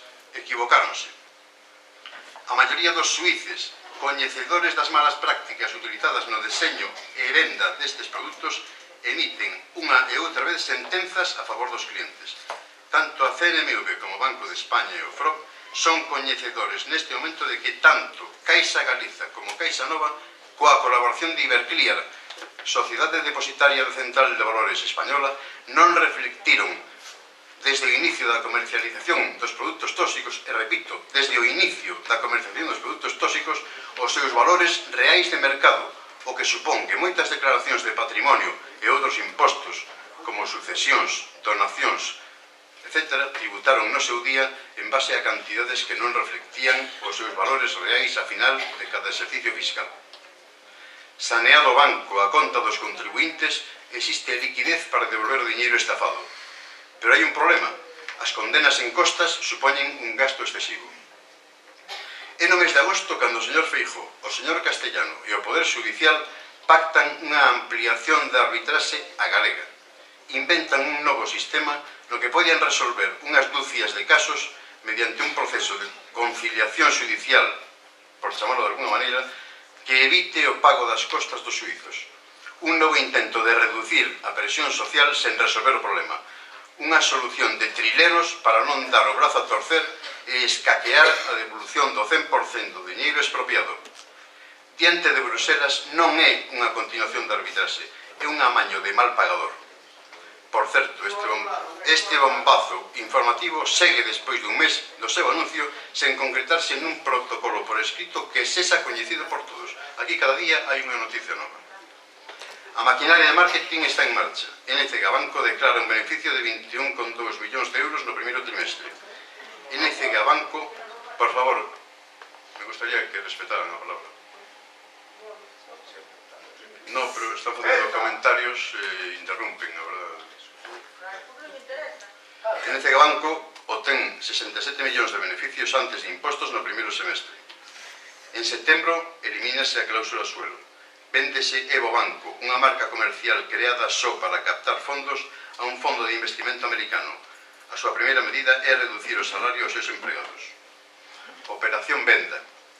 Quen é o fondo Guggenheim? Este fondo agrupa outros fondos, AC Flowers, Anchorage, Elliott, Miguel Ross, Guggenheim Investment, e só sabemos que ten a sede oficial na 56 Avenida de Nova York, e que no seu equipo de dirección conta con antigos executivos da desaparecida Goldman Sachs, como saben, un dos emporios financeiros xunto a Lehman Brothers provocadores da actual crise financeira mundial. Por que hai que vender NCG Banco agora e non Bankia? Un banco declarado sistémico é un banco que non debe desaparecer por motivo ningún e que hai que proteger. A declaración de banco sistémico é competencia do Consello de Estabilidade Financiera, con sede en Basilea, en Suiza. Dentro do Estado solamente BBVA e Banco Santander están incluídos nesa clasificación a nivel mundial. Intereses político-financeiros están declarando extraoficialmente a Bankia como banco sistémico. O Ministerio de Economía e Competitividade, o Banco de España e o FROB poden sumar, se queren, a NCG Banco como banco sistémico. Galicia non pode quedarse en un banco que conta cunha cota de mercado de cerca dun 50%. Por todo exposto, propónse ao Pleno a adopción do seguinte acordo. Dirixirse por escrito ao señor Presidente da Xunta de Galicia nos seguintes termos. Primeiro, solicitar facilite aos representantes no Parlamento galego o caderno de vendas que fixa o valor de NCG Banco no momento actual e que concreta os créditos fiscais da operación. Segundo, solicitar ao FROP a paralización da venda de NCG Banco mentre non se devolva o 100% do diñeiro expropiado aos aforradores que contrataron participacións preferentes e obrigas subordinadas. Terceiro, solicitar que o FROP manteña o horizonte de 2017 requerido por Bruselas para o saneamento total do banco. Cuarto, iniciar o estudo da conversión de NCG Banco nun banco público galego como única alternativa para que o financiamento chegue a particulares, empresas ou concellos e para que se recupere a obra social tanto en investimentos referidos á economía productiva como ao apoio á cultura, sanidade ou ensino. E por último, quinto, ordenar unha auditoría de todo o proceso de arbitraxe con presencia de representantes das forzas políticas representadas no Parlamento galego. Moitas grazas. Moitas grazas. Algún comentario, señor Costas? Boas noites. Coincido prácticamente coa exposición e análise sobre a situación actual de Nova Galicia Banco. As peticións por vostede efectuadas tamén as comparto e votareinas a favor. Pero os sufridores das consecuencias é nin máis nin menos que unha quita dos seus aforros que oscila entre o 30% e o 70%. E eles merecese algo máis que declaracións de intencións, que tamén, pero que necesitan son feitos. Habemos todos de ser consecuentes de que no pleno extraordinario do pasado mes de abril votamos por unanimidade a proposta de 5 concelleiros desta corporación declarando persoa ou entidade non grata a Nova Galicia Banco. Tal circunstancia estimo de ser consecuente coas relacións que o Concello mantén coa devandita entidade financiera.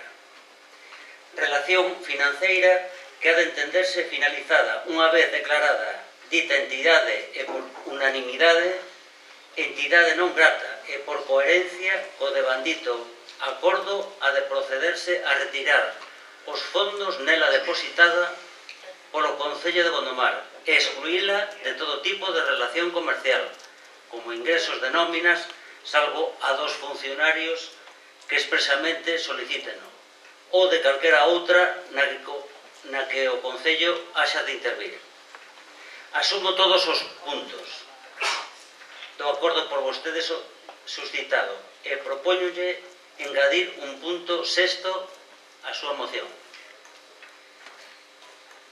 Retirar todas as cantidades depositadas polo Concello de Gondomar en contas de Nova Galicia Banco, producindo o seu traslado a outra entidade financiera que non emita produtos tóxicos que afecten a cidadáns de Gondomar e romper calquer vínculo comercial coa citada entidade, salvo o dos ingresos de nóminas dos funcionarios que así o soliciten.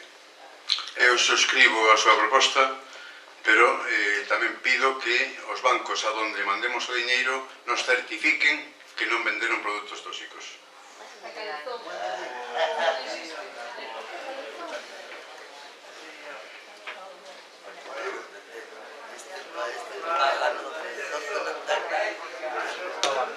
Cal era a emenda que quería facer vostede a súa moción? Que non, a mí non me quedou claro. Era un engadido, que ainda non leín.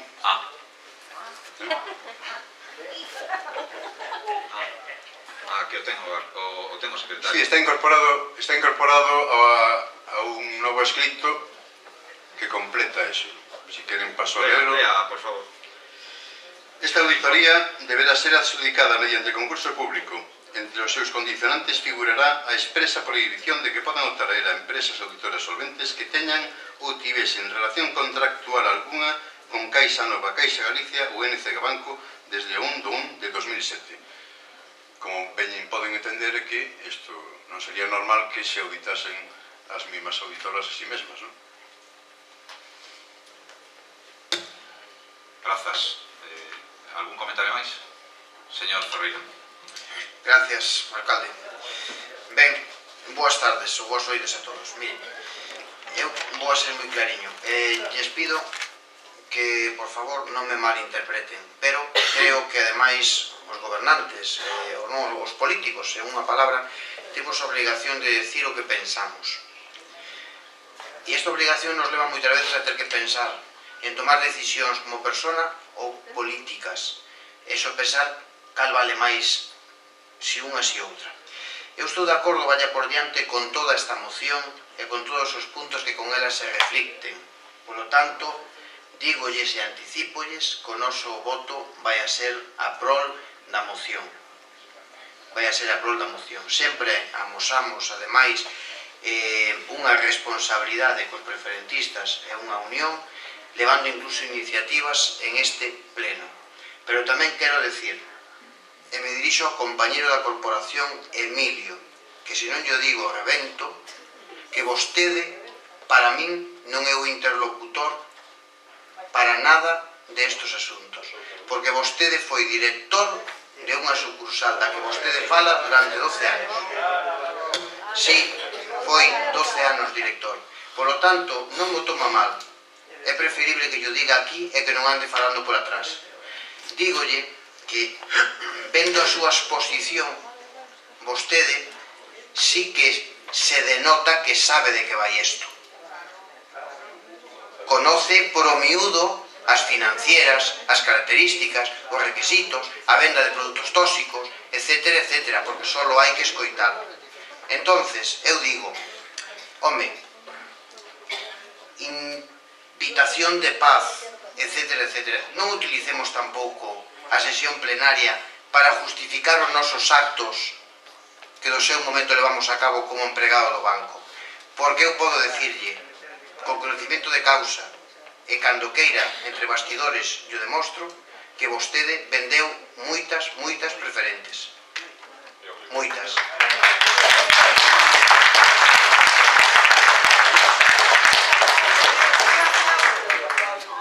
E hai unha cousa que está clara. Vostede non era o caixeiro da sucursal, era o director da sucursal. E vostede tiña unha responsabilidade como máximo mandatario de esa sucursal, que era dirixila como director. Por lo tanto, non me vale.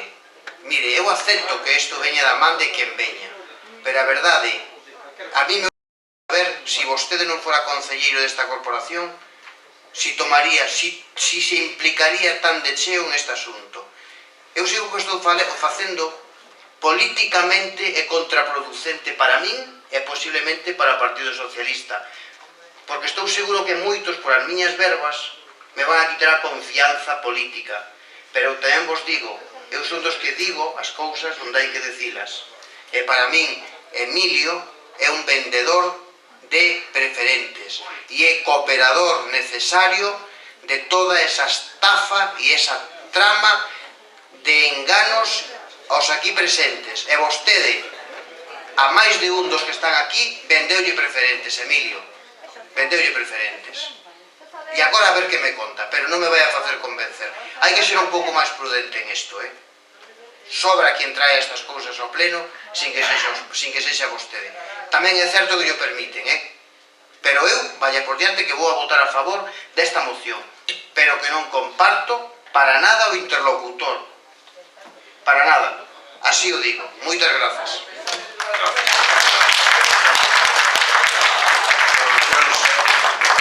Señora Salgueiro. Bueno, sen que sirva de precedente, señor Ferreira, estou totalmente de acordo con vostede. É unha lástima, señor Prego, que tanta información que os manexa aquí, aparte con total garantía, non aplicada no momento que vostede vendeu preferentes, enganou aos veciños e veciñas de Gondomar. De todos os xeitos, bueno, dará que a información, que, ainda que vostede, fai indicar a exposición de motivos algunha información, o CDL non temos tan claro, creemos que temos información contradictoria neste senso, polo que o noso voto vai ser a abstención.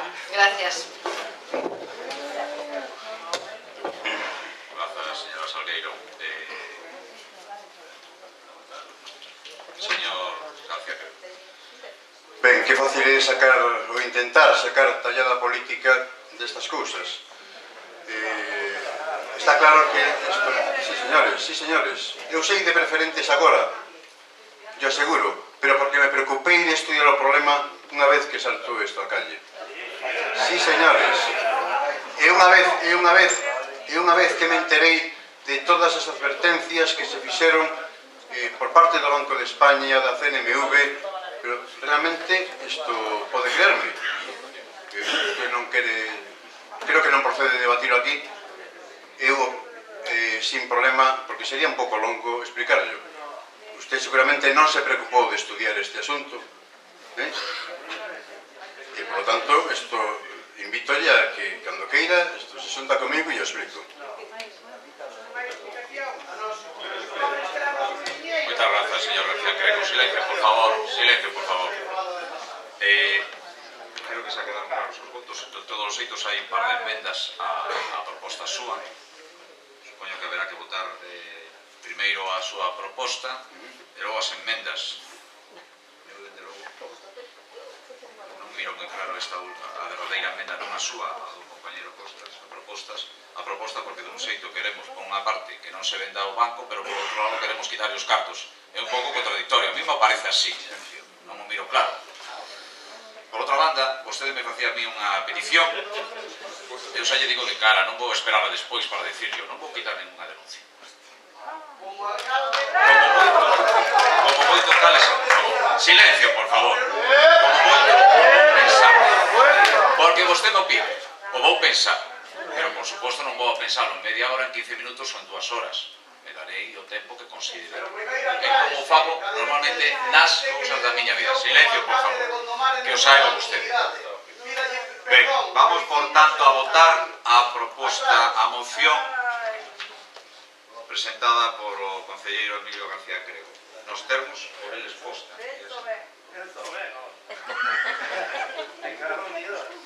Non, en principio votamos tal e como está e logo votamos a súa enmenda e logo votamos a enmenda do señor, a proposta do señor Costas. Vamos a proceder.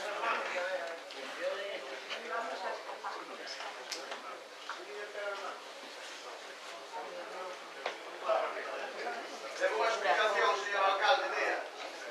O que veo outro día é falsa.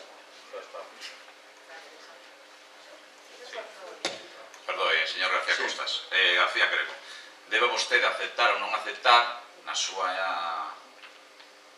moción a proposta que lle fai o señor Costas. Eu acepto a proposta porque eu interpreto que non é contradictorio. Eso é unha medida de forza. Non ten nada que ver. Nós non vamos a paralizar este tema. O feito de que se retiren os cartos castellano lle importa 3 pitos que lle retiremos os cartos. Pero vota a favor. Moi ben, entón temos a moción e dúas propostas, unha do señor García Crego e outra máis tamén do señor García Crego a posterior. Correcto. Entón, imos facer tres votacións, se non me entendo mal. Unha, a moción. Non, a moción e outra a... Vale.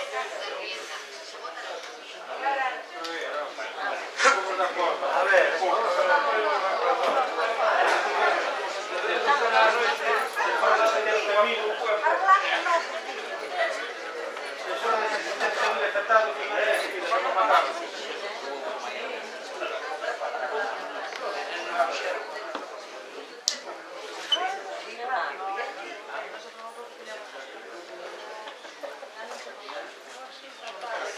Ben, vamos a votar, por tanto, primeiro, vamos a votar a moción do señor García Crego. Votos a prol da moción presentada polo señor García Crego. Votos a prol. Votos en contra. Abstencións.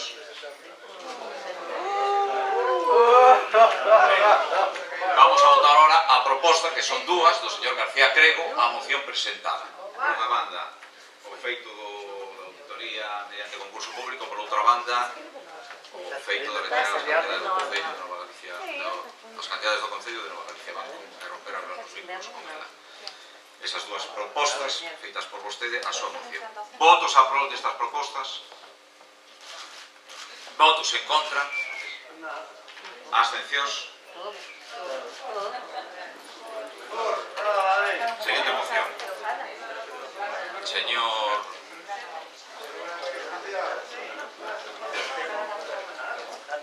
Señor Costas.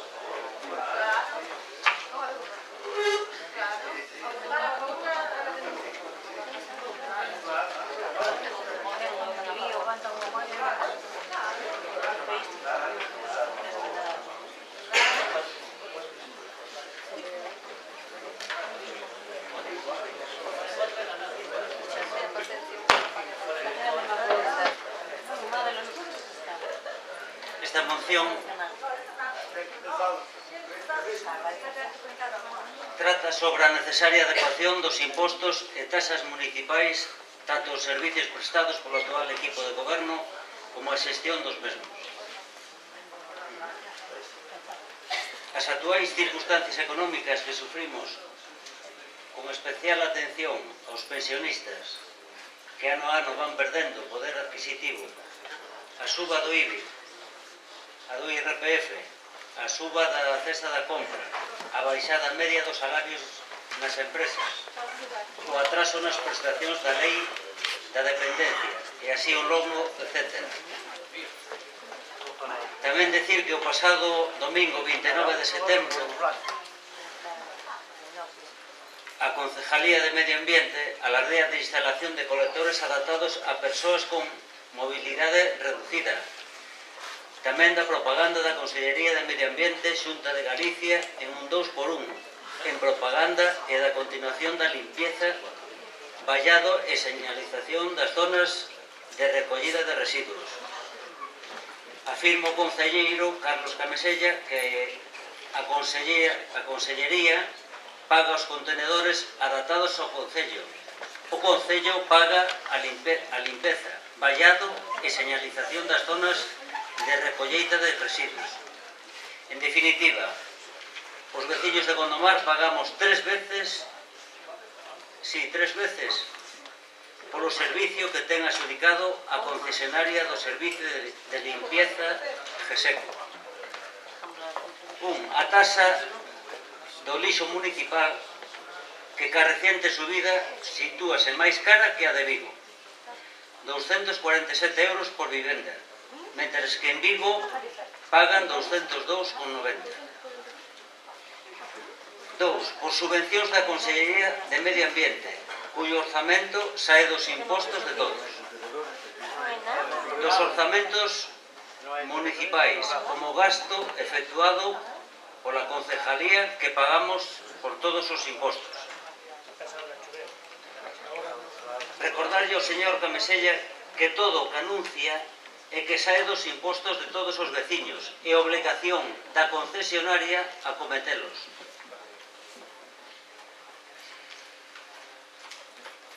Hai unha serie de obrigas do concesionario, en especial no punto 9 dice: en especial son obrigas do concesionario facerse cargo de todos os gastos de funcionamento, conservación e entretenimento dos vehículos e material. M.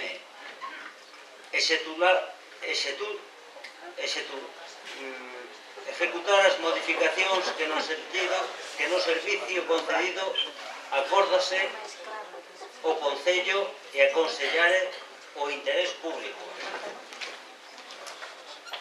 Así como no apartado 13, maquinaria, tamén di que todo o material que aporte o adxudicatario será absolutamente novo para poder prestar os servicios de xestión de residuos sólidos urbanos en todo o término municipal, debendo prever material de reserva de abondo para que xamais entorpezca a marcha dos servicios por causa de averías. De encontrarse escasez dos medios empregados, o adxudicatario estará obrigado a aumentalos, sin variación no precio do contrato. Creo que máis claro agua. Nadie desprecia o material aportado por unha consellería, pero que non pode a súa concejalía nin a Xunta de aportar un material que a quen lle corresponde aportar por necesidade do servicio é ao concesionario. Iso sí queda claro, que sin incrementar o costo do servicio. Falando de limpeza, é obriga do concesionario tamén a limpeza do material, que o Concello puxo a disposición no seu día e os que a concesionaria foi repoñendo e aumentando ao longo da concesión. Pero só hai que levantar a tapa de algún contenedor para comprobar os limpios que están. En definitiva, non se pode presumir de facer o que por condicións de contrato lle corresponde ao concesionario. Pretenden vostedes tamén plantexar a subida da taxa de agua. Xa se expuxo no pleno anterior a vergoña que ven sufrindo Gondomar sobre este asunto. Tampouco podemos esquecer os 1.600 parados registrados en Gondomar. Sí. En atención, respeto, que se merecen os veciños e a obligación de todo o goberno de xestionar debidamente os recursos e cumplir e facer cumprir os contratos asinados sin máis cargas para os cidadáns. Por todo isto exposto, propoño ao pleno desta corporación o seguinte acordo: congelar as taxas e impostos municipais para o exercicio 2014. Grazas. ¿Algún comentario? Señora Durán. Gracias, alcalde. Señor Costa, simplemente con respecto a esta moción, indicarlle que o acordo que vostede propón, que congelar as tasas e os impostos, dicirlle que este goberno vai a seguir no ano 2014 a mesma liña que seguiu neste ano 2013, a consideración das tasas e os impostos que sexan nosa competencia e aqueles que a subida sexa imposta por normativa ou por contrato, pois así se fará. O mesmo exactamente co ano 2013. E simplemente, por lo tanto, o noso voto vai a ir en contra, por tanto, vamos a seguir a mesma liña, por lo tanto, xa é algo que non nos dice vostede nada novo xa do que este goberno venga a facer. Pero sí dicirlle con respecto a súa exposición de motivos, que así como relata e recolle unha das cláusulas do prego de condicións técnicas do que é da concesión de servicios de recollida de liso, dicirlle que tamén sería convinte que se lera o anexo, e aí vai haber a relación de material e maquinaria, o que lle corresponde á concesionaria e o que non é competencia da concesionaria. Simplemente dicirlle eso, léase o anexo, porque non ten razón vostede no que plantexa nesta exposición de motivos. Grazas. Grazas. Algún comentario, señor Ferreira. Grazas, alcalde. Ben, o Partido Socialista vai apoiar esta moción por considerar, ademais, axeitada a conxelación das tasas e dos impostos para o exercicio do ano 2014, como así veñen facendo os gobernos socialistas donde nos toca gobernar, por exemplo, Vigo, que é unha medida que adoptou para o ano entrante. Creemos que o lixo debe quedarse canto menos conxelada a súa tasa, a auga, co IBI xa non lle vou decir nada. Se falamos de prezos, tasas e demais do pabellón de deportes, conservatorio de música, todo eso, creemos que non son momentos de subir os impostos, senón de canto menos facer un esforzo para dar un mellor servicio de calidade a un precio máis económico. Moitas grazas. Grazas, señor Ferreira. Algún comentario máis? Pois, votemos, pois. Señor del Río. Non. Ben, nos vámonos a abster nesta moción. E vámonos a abster por unha razón moi sincera de entender. Nos non queremos que se conxelen as tasas por 2014. Nos vamos a ser consecuente co que votamos anteriormente. A taxa do liso vai se aplicar no 2014. E nos dixemos que é realmente patético pagar unha taxa do liso cando se están regalando cartos a GESECO, como sempre. Nos alegamos a taxa do liso e dixemos que a taxa do liso que ahora pretenden instaurar a nivel xeral, verdade? Recórdolle que ata agora non se pagaba. Que habería que empezar a falar de pagar a taxa do liso cando estuvera a concesión nova feita.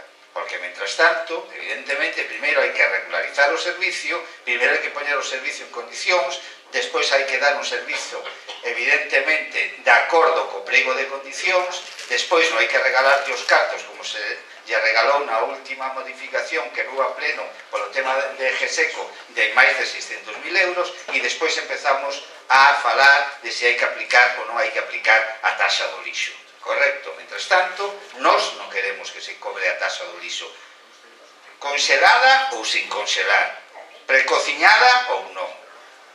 Non queremos que se cobre esa taxa ata que se regularice o servicio de lixo.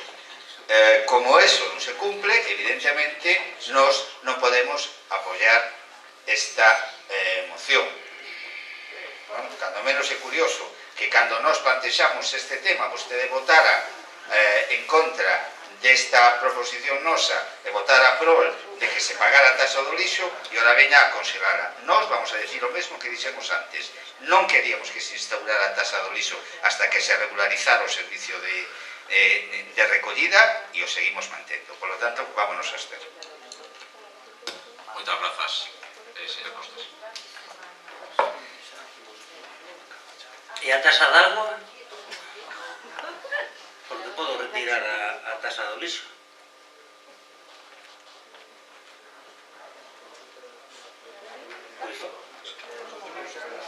Pois deixo tal como está e deixamos a do lixo. Famos a proposta.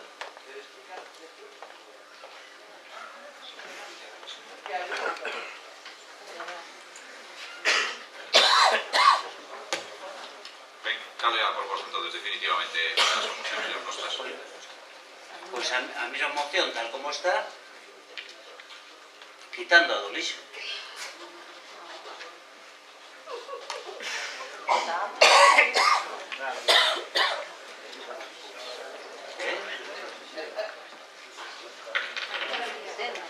Hai a do lixo e da agua. Díganos cal é o acordo. Díganos o acordo. Léanos o acordo que propón.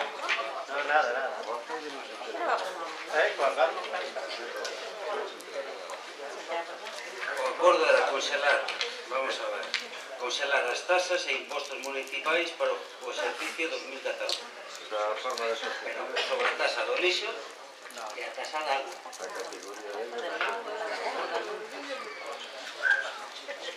Ahora, conxelar o acordo é conxelar as tasas excepto a tasa do lixo.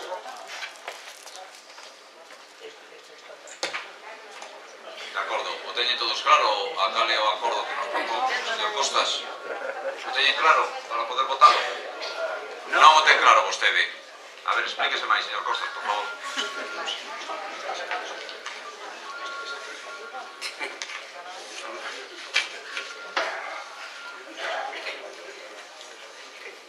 Vamos a ver, estamos falando da tasa do lixo e da tasa de agua. Pois retiro a tasa do lixo.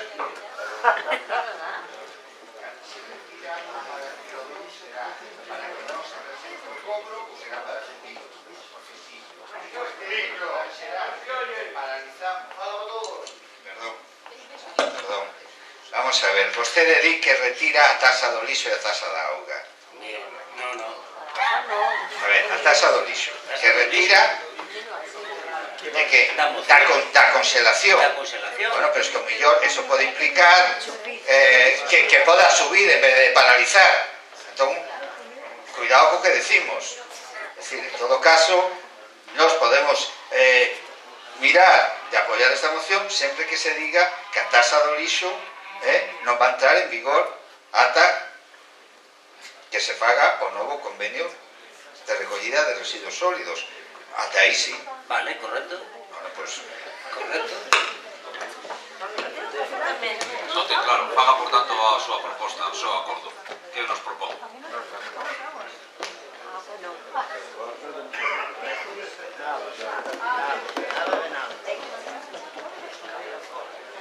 Congelar a tasa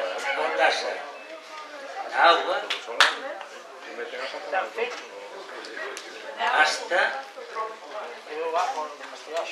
hasta que a tasa do lixo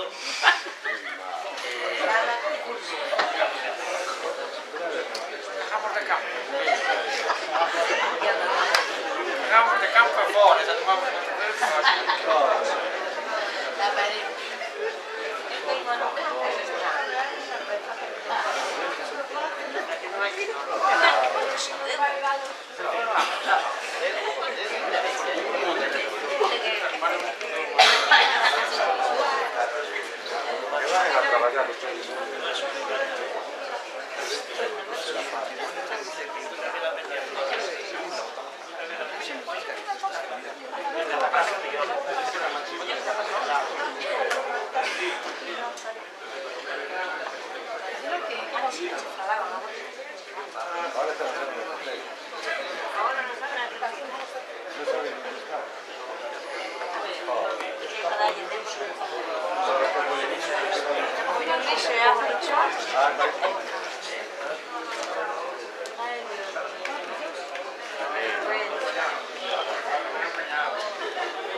Ahora va. Sí. Vamos a ver, a proposta é congelar todas as tasas excepto a do lixo hasta que entre en vigor o novo contrato. Moi ben, de acordo. Vimos votar, por tanto, a proposta. Vimos votar a proposta do señor Costas, Gadio Costas. Votos a prol desta proposta. Votos en contra. A votos a prol? Votos a prol desta moción que a modificación que presentou o señor Costas. No, de momento non recitamos nada. Votos, vamos a votar. Votos a prol da moción que presentou o señor Costas que a modificación que parece. Votos a prol. Non le apuntas nada, mañá non sabemos nada. Votos en contra. Abstencións. Seguinte moción.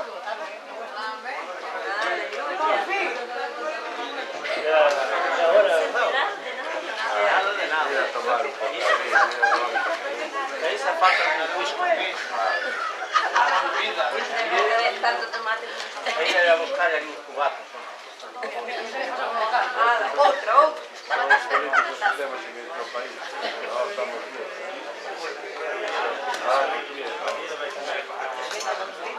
Señor, moción do señor Araujo. Creo do señor de Paulilla de Río.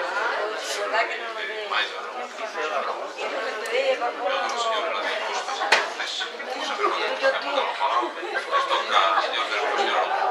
Ben, gracias, alcalde. Vou intentar ser breve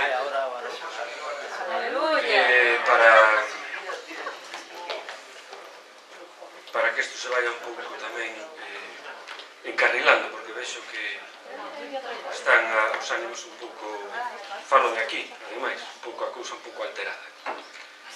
Ben, esta é unha moción que eu sempre digo que a nosa obriga aquí é traer, a parte das cuestións máis domésticas, traer cousas que lle afectan aos nosos veciños, aos nosas veciñas, e que normalmente son cousas que lle afectan a todo o país, a moita xente do país. Antes falamos dunha problemática como foi o tema das preferentes, e como as desgracias parece que nunca veñen solas, agora temos outra máis que, hasta onde eu sei, onde non sabemos, pois hai moitas persoas que están atrapadas na primeira estafa e agora nesta segunda estafa.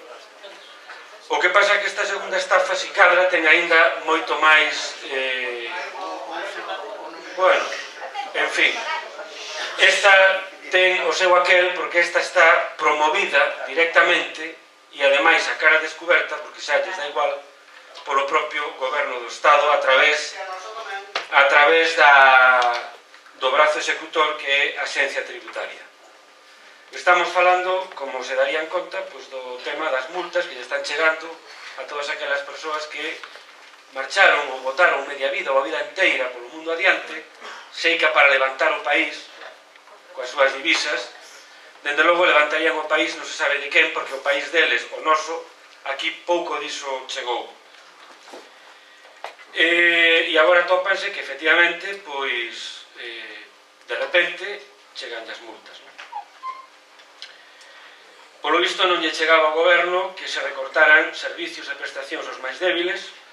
Primeiro foron os funcionarios, o repago dos medicamentos, agora se anuncian rebaixas nas pensións, acaba de subir, ou van subir os céntimos na gasolina para, seica, pagar non se sabe moi ben o que, porque eso non ten unha finalidade clara, dicen que para a sanidade, xa veremos onde van a parar eses cartos.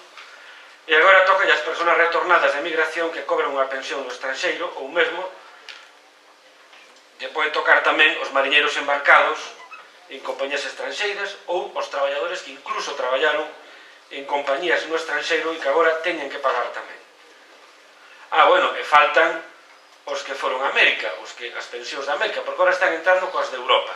Faltan as de América aínda, que tamén chegarán. Eso sí, unha vez máis, que curioso, verdad? Líbranse as grandes fortunas, por suposto a banca, as xicabs, os clubs de fútbol, porque eso é intocable, a Igrexa Católica tamén é eso intocable, os defraudadores que teñen os cartos en paraísos fiscais e, por suposto, se cobran sobresoldos en A, en B ou en C. A cifra de afectados por este novo andacio, verdad, son, inicialmente falase de 50.000, pero a estimación é que poden pasar dos 100.000 en toda Galicia. Por lo tanto, como xa dixen, podemos falar claramente dunha nova estafa, esta vez a través do brazo executor que é a Axencia Tributaria. Estas persoas non se negan nin se negaron nunca a pagar ou a tributar por esos cartos ou por esas pensións, pero era a propia Axencia Tributaria, o propio Estado, cando iban a preguntar, que lle decían que non tributaban, que non se preocuparan, que non pasaba absolutamente nada. Pero agora fan falta cartos, verdad? O Estado necesita liquidez para meterlle máis cartos nos bancos, supoñemos, e van onde sempre. Os que non temos, os que non teñen escapatoria. Incluso, en este caso, saltándose convenios bilaterais que se hai, por exemplo, con Alemania, etcétera, onde estas persoas estarían exentas de tributar aquí por ese tipo de pensións. Ben, o grave de todo isto é que aparte desta estafa, ou deste engano, o máis grave aínda, si cadra, é que estas persoas están sendo tratadas como defraudadoras pola propia Axencia Tributaria. O sea, isto é a maiores como escarnio, non? E aínda por si fora pouco, os prazos para pagar iso que lle reclaman máis os intereses de demora ou a penalización correspondente, nalgúns casos estas persoas se ven abocadas a ter que pagar máis de 20.000 euros en 15 días. Ben, eu creo que eu en Gondomar coñezo unhas cuantas persoas en estas circunstancias, cos que falei, sei que hai moitas máis. Vostedes saben que, desgraciadamente, non lle queda máis remedio a estas persoas, igual que fixeron as persoas afectadas polas preferentes, que se organizar polo país adiante, verdad? E unha vez máis imos ter lío, justificado evidentemente, porque o goberno, como xa lle dixen, recauda sempre e vai sempre os máis débiles. Ben, como lle dixen ao principio, e por resumir moito, nós como corporación municipal non podemos ser alleos a esta problemática. Creo que temos a obriga moral e política de manifestarnos sobre este asunto e de trasladarlle a nosa opinión, se é unánime mellor, a quen corresponda, para que tome nota. E para que isto fagan todos os concellos de Galicia, incluso, eu, se isto engadería un punto a esta exposición, que ademais de dirixirnos aos organismos de Estado correspondientes, se este acordo se toma por unanimidade, pois que se lle reenvíe, que se lle reenvíe tamén a todas as corporacións do país para que fagan o mesmo, porque toda a presión e toda a forza vai a ser pouca. En resumen, o que se pide a Corporación Municipal de Gondomar acorda dirixirse ao Goberno do Estado, os responsables da Facenda Pública, o Goberno galego, a Mesa do Congreso dos Diputados e a Mesa do Parlamento Galego, e aquí engadiríalle e a todos os concellos de Galicia, para solicitarlles, bueno, iría ao final, perdón, isto é outra cousa que se solicita aquí, para solicitarlles que paralicen canto antes este abuso contra os nosos inmigrantes e para que habiliten as fórmulas legais acaídas para resolver definitivamente esta situación, con xustiza e co respeto debido ás persoas que as persoas emigradas merecen. Un segundo punto sería remitirlle tamén este acordo ás corporacións e aos concellos de todo o país. Nada máis. Grazas, señor, por un comentario, señor Ferreira. Grazas, alcalde. Ben, sobre esta moción, evidentemente, nos estamos en total acuerdo con ela, pero tamén lle pido ao alcalde que en este senso faga vostede todo o posible a forza, a vida por haber, para que este problema deixe de ser un problema. Lle digo, a todos estes afectados están facendo a revisión da declaración da súa renta dende o ano 2009, 5 anos para atrás. Entón, no seu momento, decíanlle que non facía falta que tributaran por esas rentas do estranxeiro, e agora, 5 anos despois, con carácter retroactivo, o que están facendo é empezar a revisar unha por unha e a exixirlle a xente pois que devolvan, que tributen por esos cartos e que paguen. E non só eso, senón ademais os sancionan tamén. Entonces, hai un paralelismo aí, por un lado devolver, por outro lado sancionar, inda que do tipo da sanción, en moitos casos, bueno, parece ser que cando non se queda moi clara a mala fe e demais, están facendo saldo. Pero sí que vai a pasar isto este ano, pero vai a pasar para o ano que ven e para o outro, e así sucesivamente, porque con carácter retroactivo se van atrás. Isto, si cabe, é máis problemático en Galicia, porque esta idea de recaudar, digamos que de alguna maneira é unha iniciativa do señor Feijóo en Galicia. Digo yo ben, mire, non quero decir que Feijóo sea o partícipe de que isto haya que facelo porque sí, porque non ten as súas potestades a nivel nacional, pero sí que dentro das comunidades autónomas un e outro pode tirar máis e menos. En Galiza, concretamente, fíxese que... Silencio, por favor. Non sei quen anda falando por aí que non se lle entende, señor... Grazas. Siga, señor Ferreira, por favor. En Galicia, concretamente, hai unha delegación de Facenda que de algún xeito está só para isto, que está ubicada en Carballiño, está aí. E, ademais, aí é onde están aglutinados todos os funcionarios para atender de todas estas reclamacións a nivel galego. E como eso, moito máis. Bueno, é obvio que o problema é tremendo, porque van a empezar a facer revisións ano a ano, e o cual, pois, estamos falando de devolucións de 15.000 euros, de 20, de 10, de 5, ano a ano, ademais das sancións. Eu creo que sí que algo temos que facer en este senso. E tamén o quero decir, porque tamén hai que decir as cousas. Aquí tamén ten culpa, ou tuvo culpa, o goberno que eu represento, o goberno estatal. Porque no seu momento, si vedes, é unha lei que emana do goberno de Zapatero.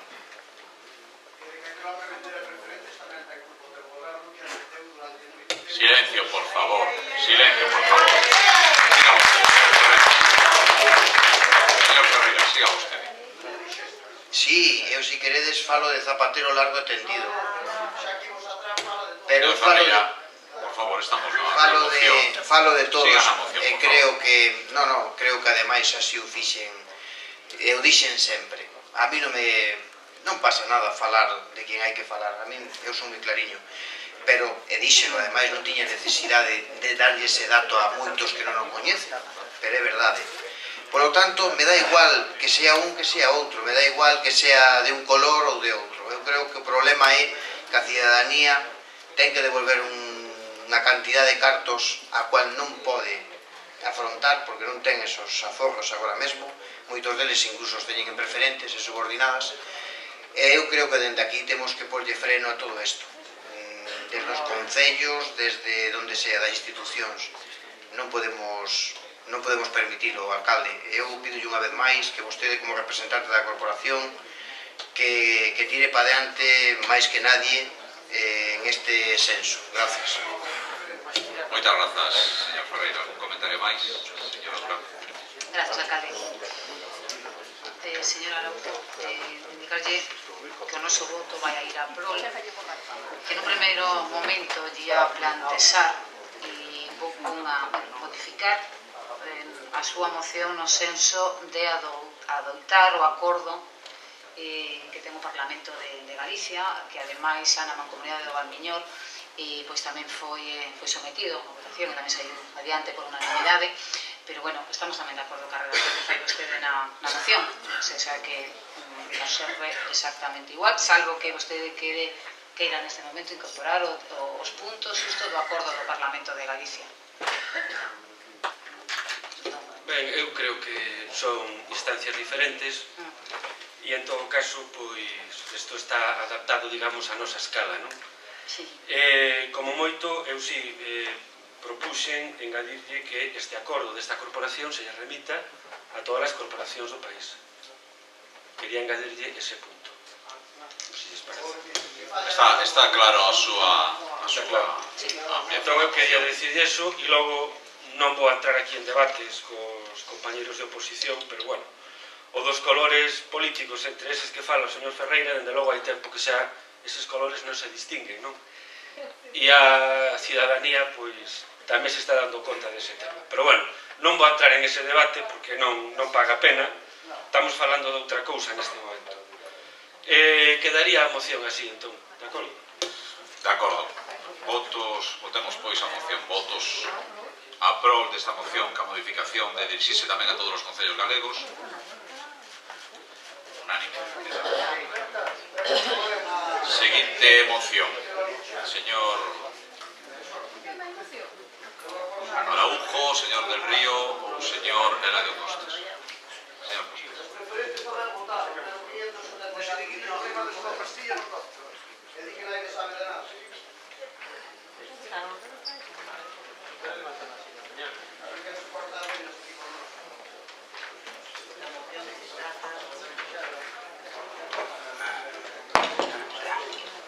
Sobre a efectividade do acordo do pleno ordinario adoptado por maioría absoluta o pasado día 12, que reduce as retribucións exclusivas anuais do señor alcalde nun 50%,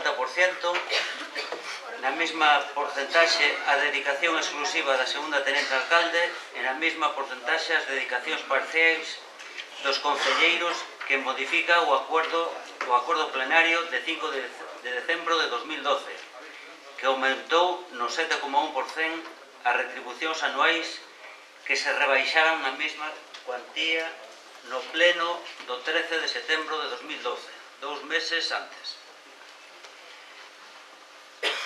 Exposición de motivos. O ano pasado efectuáronse ata 3 modificacións das retribucións anuais establecidas polo acordo plenario do 2011, que establecía as dedicacións exclusivas e parciais para os membros do equipo de goberno. A primeira delas con motivo da aprobación do presupuesto de 2012, que a petición da interesada doña Natalia Salgueiro supoñía unha disminución na súa cuantía do 10% previsto no acordo plenario de 2011. A segunda, justificada no pleno como de austeridade, que en realidade era froito da presión exercida por municipios limítrofes. Nesta ocasión, o 13 de setembro de 2012, adoptouse o acordo de diminución de todas as dedicacións exclusivas e parciais, nun 7,1%, tamén a da segundo tenente de alcalde, que sumada ao 10% supuña para ela un 17% de diminución.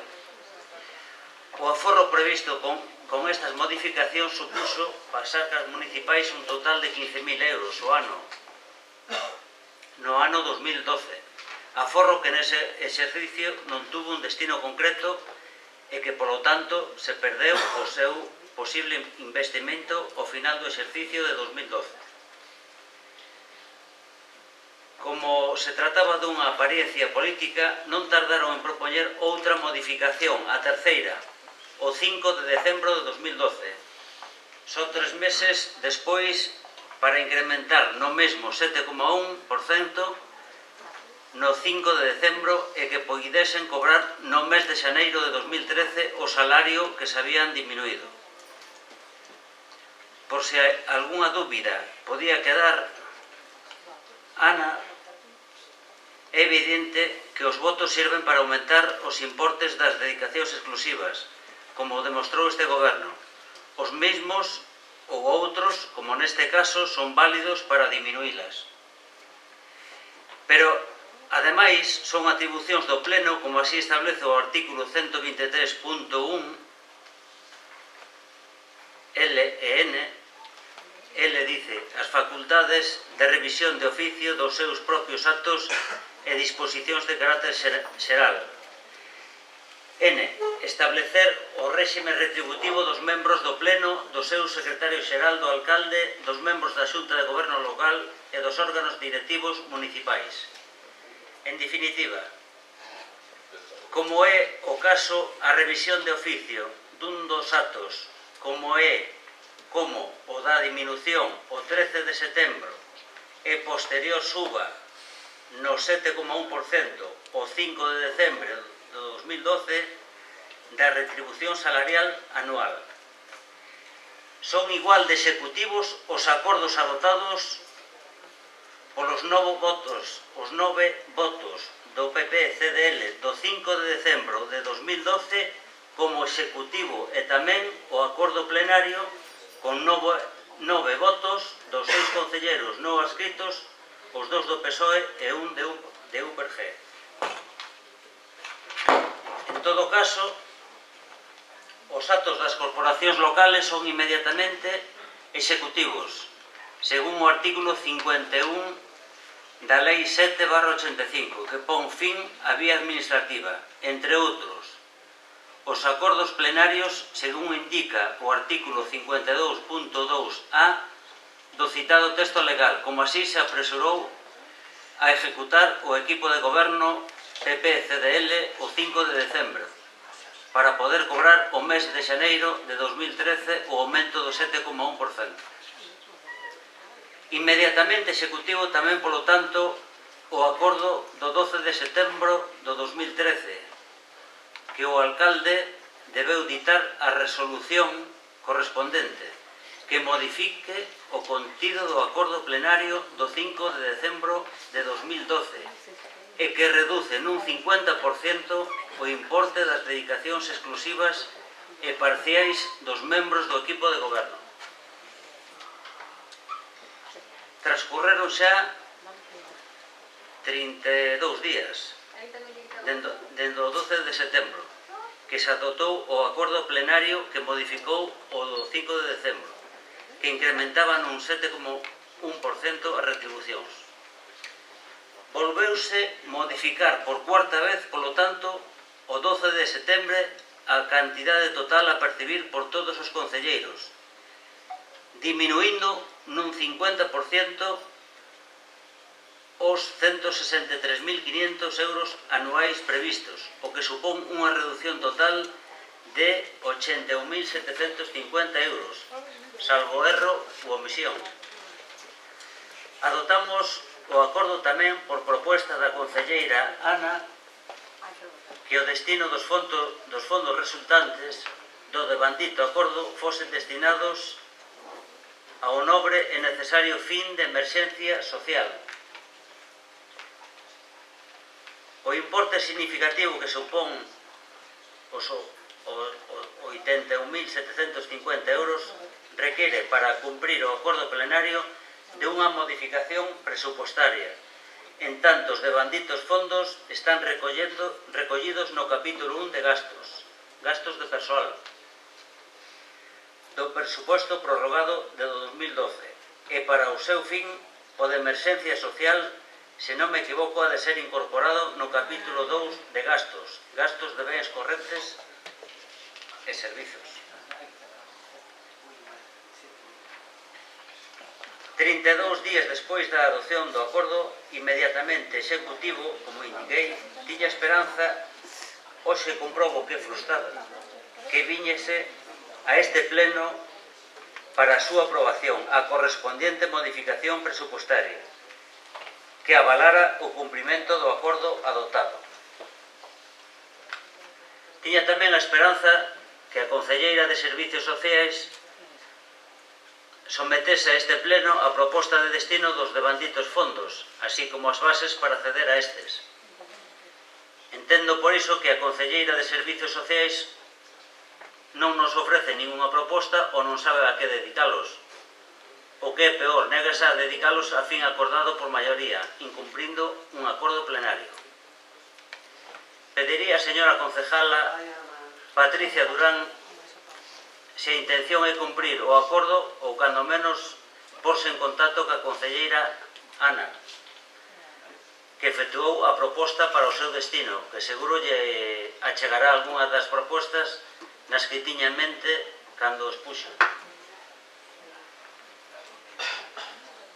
Non obstante, señora Durán, con independencia das súas achegas, as da compañeira Ana ou de outros corporativos, lle podo señalar algunha outra, como por exemplo o abonamento dos libros de texto, otorgar vales de alimentos. Sí.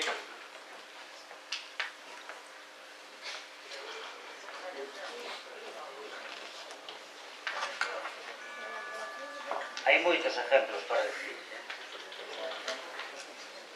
Demostraron vostedes que isto é doado de facer cando se o propoñen. O día 19 de setembro vostede, señor alcalde, solicitou unha información ao encargado do rexistro. O día 19 o encargado do rexistro emitiu diligencia. O día 19 solicitou dos servicios técnicos o informe sobre unha alegación que se contestou pola señora interventora o mismo día 19, todo o mismo día. Non obstante, no caso que nos ocupa, transcorreron 32 días dende a adopción do acordo e non temos noticias. Solicitou vostede polo menos a señora interventora a modificación presupostaria que ampare o acordo plenario do 12 de setembro? Deu instruccións a súa concelleira delegada de Asuntos Sociais para que redactase unha proposta de axudas de emerxencia social e unha proposta de acceso a estas? É evidente que nada diso fixo. Non é a súa preocupación, tampouco as necesidades das familias máis necesitadas. A súa preocupación é o seu salario e o dos seus compañeros de desgoberno. O Nadal está en riba e as necesidades dos máis desfavorecidos pesan como unha lousa sobre todos eles, dende hai moito tempo, e outros teñen a desgracia recente de comenzar a padecelas. En atención ao respeto e a atención que se merecen as familias en situación de emerxencia social e a execución dos acordos plenarios adoptados e, en definitiva, a todos os cidadáns de Gondomar, propoño a este pleno desta corporación municipal o seguinte acordo. Primeiro, instar ao alcalde presidente solicita aos servicios técnicos a redacción da oportuna modificación presupostaria necesaria para que se poida dar cumprimento ao contido do artículo do acordo plenario do 12 de setembro de 2013 e que poida outorgar destino aos 81.750 euros ou a cantidad exacta resultado do cálculo para que o seu destino efectivo de emerxencia social. Segundo, que a señora concejala de Servicios Sociais redate unha proposta de destino a axudas dos devanditos fondos e redate tamén as bases e modelo de solicitude de acceso ás devanditas axudas. E terceiro, que os apartados anteriores sexan sometidos a aprobación plenaria mediante a oportuna convocatoria polo alcalde en pleno ordinario ou extraordinario antes do 30 de novembro, para que estas axudas poidan estar disponibles polos interesados durante o próximo Nadal. Grazas. Grazas. Algún comentario? Grazas, alcalde. Señor Costas, a verdade é que lamento moitísimo que vostede, que foi parte deste goberno, nin se dera conta que xa está aprobada a ordenanza municipal de emerxencia social e que non teña nin idea de realmente como se está levando a cabo a emerxencia social e como se está traballando dende fai xa máis de 2 anos en temas de emerxencia social.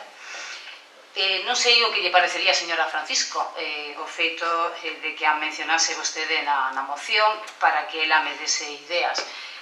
Seguramente as propostas da señora Francisco serían moi boas e moi positivas, pero lle podo asegurar que xa dentro do Departamento de Benestar Social se está traballando nesta materia dende fai tempo e lle podo asegurar que non hai ninguna soa solicitude neste momento de emerxencia social que este sin ser atendida.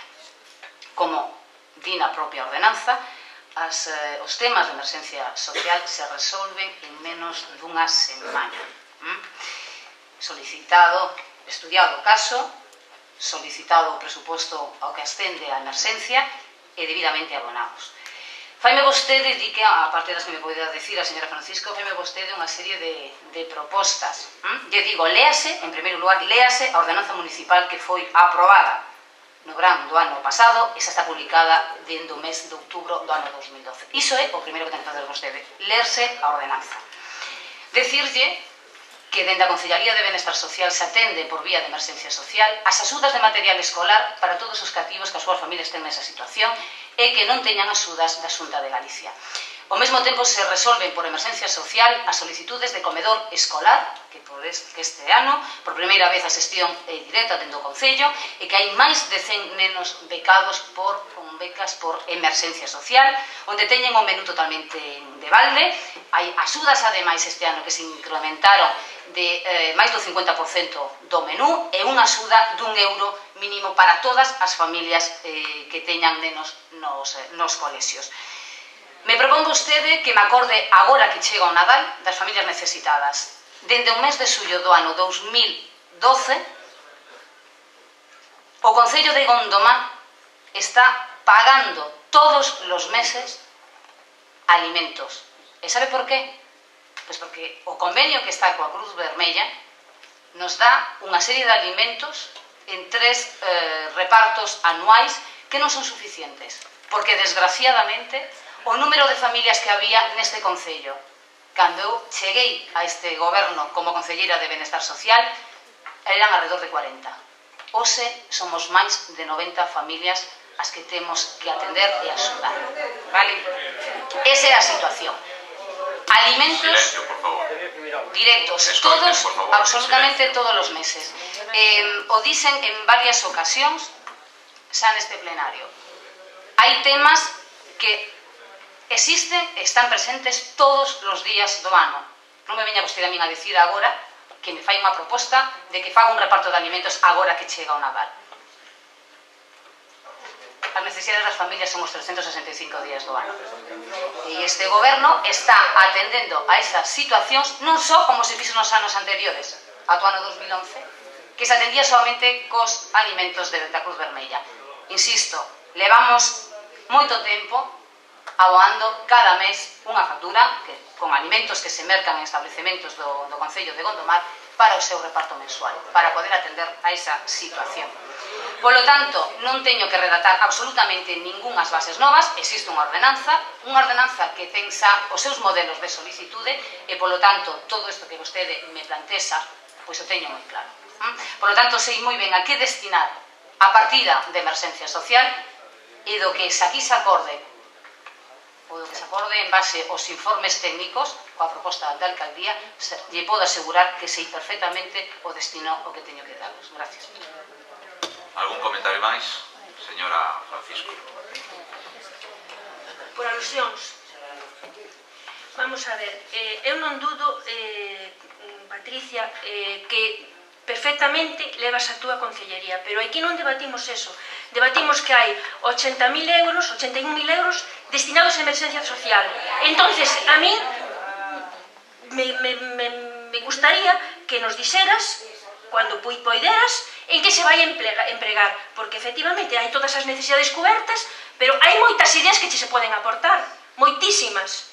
De verdad, mira, eu vouche dicir unha delas, o mellor a xente non me vai interpretar ben, pero mira, hai moita xente que non é dependiente de día, pero é dependiente de noite, xente maior, que ten medo de estar nos seus fogares, que chega a noite e teñen medo se lle pasa cualquier cousa. Pois a mellor é facer un concierto ou falar ca residencia que temos aquí de Vila do Conde e ofertar unhas plazas para esa xente que pode ir a dormir e que por día pode estar na súa casa. Por exemplo, que eso non nos tens en emerxencia social, para moitas cosas, pero a min neste momento é unha idea que teño agora.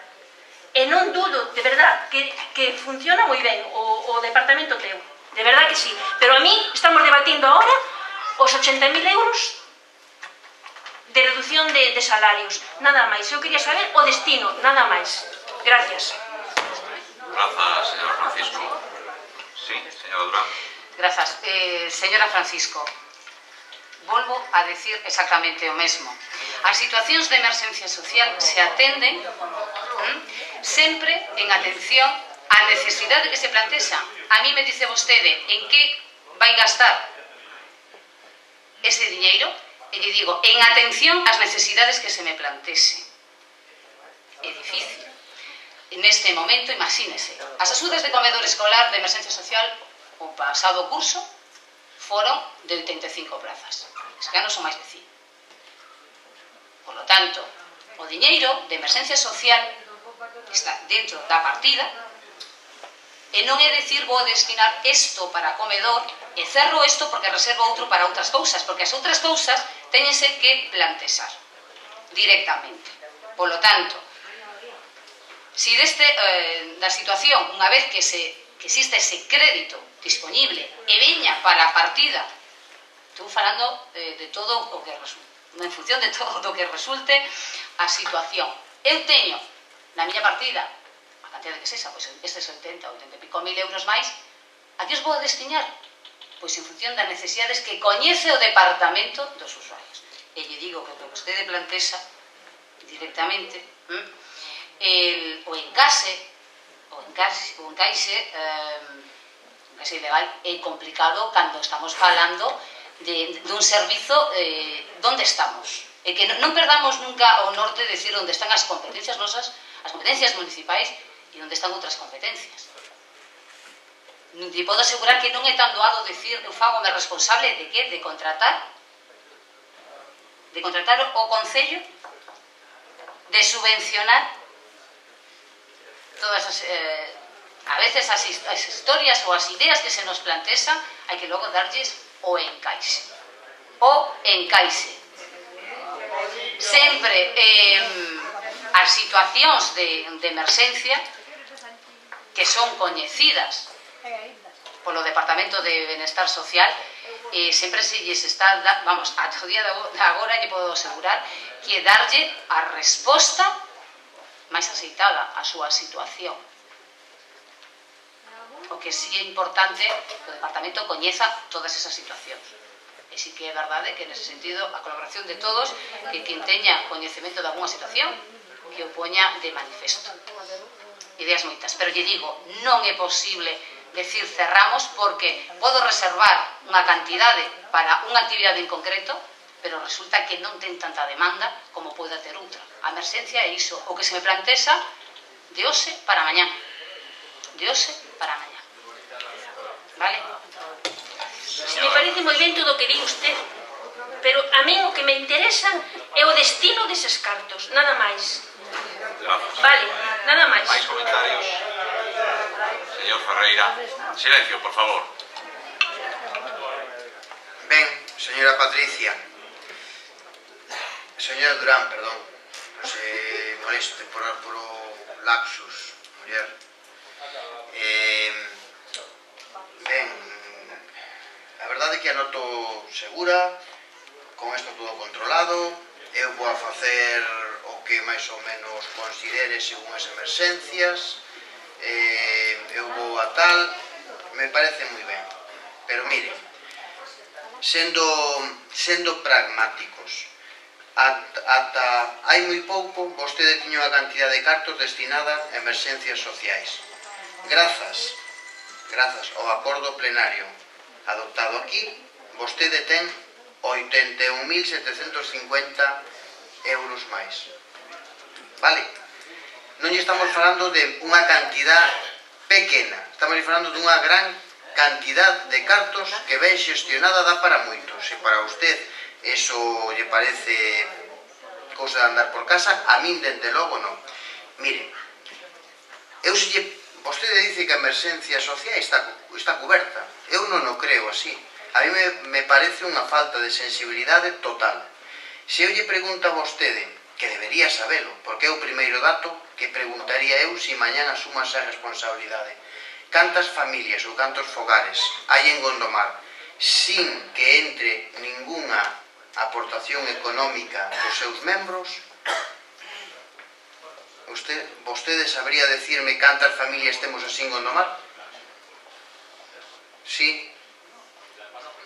Sí, pois mire, quero que me conteste. E cando saiba a cantidad, me gustaría que me dixera que tipo de política social se está levando a cabo con esas familias. Solo a modo de exemplo. Solo a modo de exemplo. Podría porlle moitísimos máis. Moitísimos máis.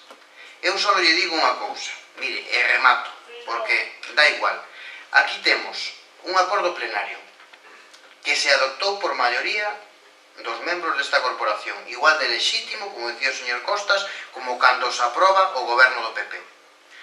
E en ese acordo dixemos que a vostedes había que quitarlle o sueldo un 50%, por as razóns que fosen, e que esos cartos iban destinados a emerxencias sociais. Para poder facelo, hai que facer unha modificación de crédito, vale?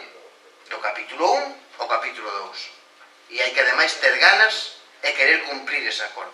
Ben, mire, dada a precariedade que sufren as familias, para eles un día é moito tempo, para nós posiblemente non. Por lo tanto, non cabe explicación algunha que pase un mes e algo e que non se haya adoptado e se haya executado ese acordo plenario e ese desvío de esos cartos do capítulo 1 ou 2 para que vostede poida xestionar as políticas sociais emerxentes e de emerxencia en este Concello. Por lo tanto, acabo. Por que non se adopta ese acordo plenario 32 días despois?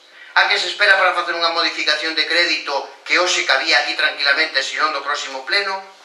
Que políticas vai aplicar usted? E cantas familias, ademais, non contan con ingresos ningún dos seus fogares? Eu creo que se dá resposta a todo o que lle estou dicindo, xa é moito. Grazas. Moitas grazas. Algún comentario máis? Señora Durán. Grazas. Señor Ferreira, cando lle contestei a señora Francisco, xa o dixen o número de familias que nos atendemos e que, ademais, é importante un detalle, que é o seguinte. Eu, aparte, xa o dixen, para cando chega a información a benestar social, ás veces veñen directamente os afectados, as persoas interesadas. E outras veces se actúa pois por familiares, pois por veciños que alertan de algunha situación, vale?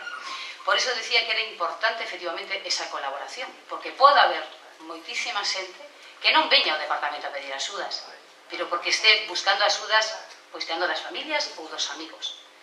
Coñezo os datos que manexa a Concellaría das familias necesitadas. E xa lle dixen antes que as familias que temos en axudas directas de alimentos son máis de 90, exactamente creo que para este mes estamos en 94 ou 95 familias e seguir incrementándose. De acordo? Se ten o número, entonces, esas son as familias que veñen ao departamento, porque xa esgotaron outros recursos, como calquera de nós que probablemente primeiro tiraremos da familia e da xente máis coñecida e casi como último recurso é ir aos servicios sociais. De acordo? E insisto, as emergencias sociais se planifican en función realmente da necesidade do que nos demande, que pode haber de todo tipo, dende os suministros, os alugueres, o que se presente realmente a situación. E en base a eso actuamos. De acordo? Gracias. Algún comentario máis? Señor del Río. Gracias, señor alcalde. Eu quería facer unha pregunta directa que é anterior a todo ese debate que estamos dando aquí, e é: o goberno municipal de Gondomar deu as ordes precisas para incrementar esta partida a servicios sociais?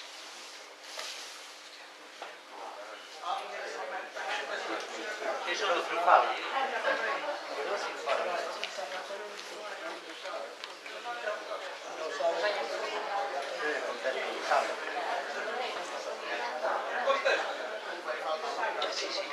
Vamos a ver,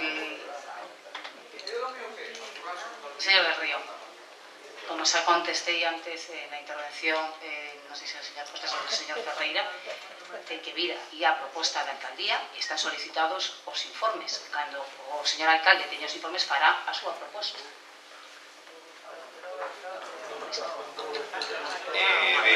Dado a información que vostede dá, indica que evidentemente non teñen moito interese en facer esta modificación orzamentaria. Por lo tanto, vamos a apoiar esta moción, independentemente que tamén o temos que decir que hai cousas moi rancias nesta moción, moi rancias, señor Costas, que debería de telas en conta para próxima veces que se manda.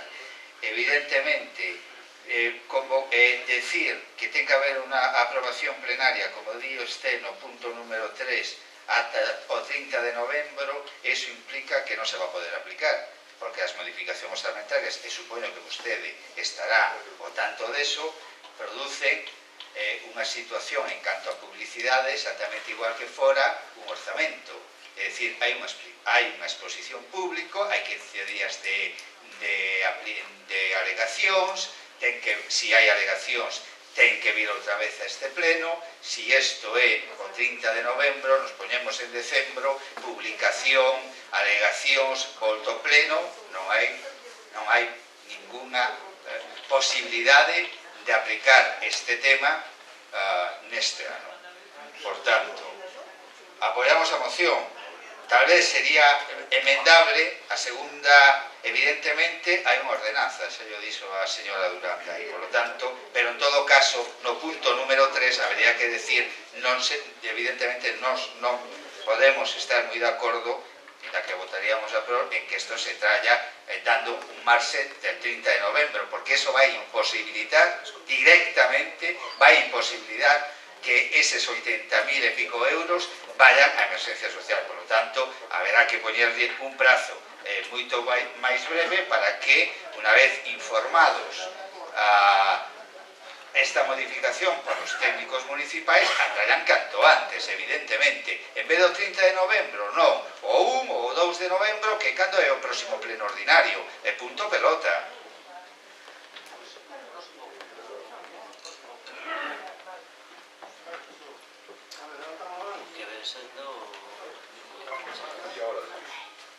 Moi ben, algún comentario máis? Votemos pois a moción. Votos a prol desta moción. Terá que decilo que corresponda. Señor Costas. Un momento que hai unha emenda.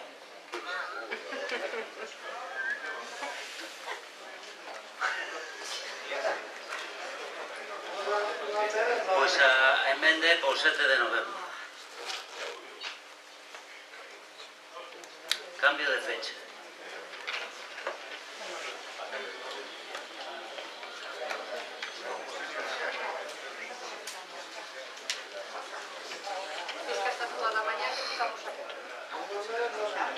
Moi ben, votemos pois a moción, que a modificación plantexada. Votos a prol? Votos en contra? Seguinte moción.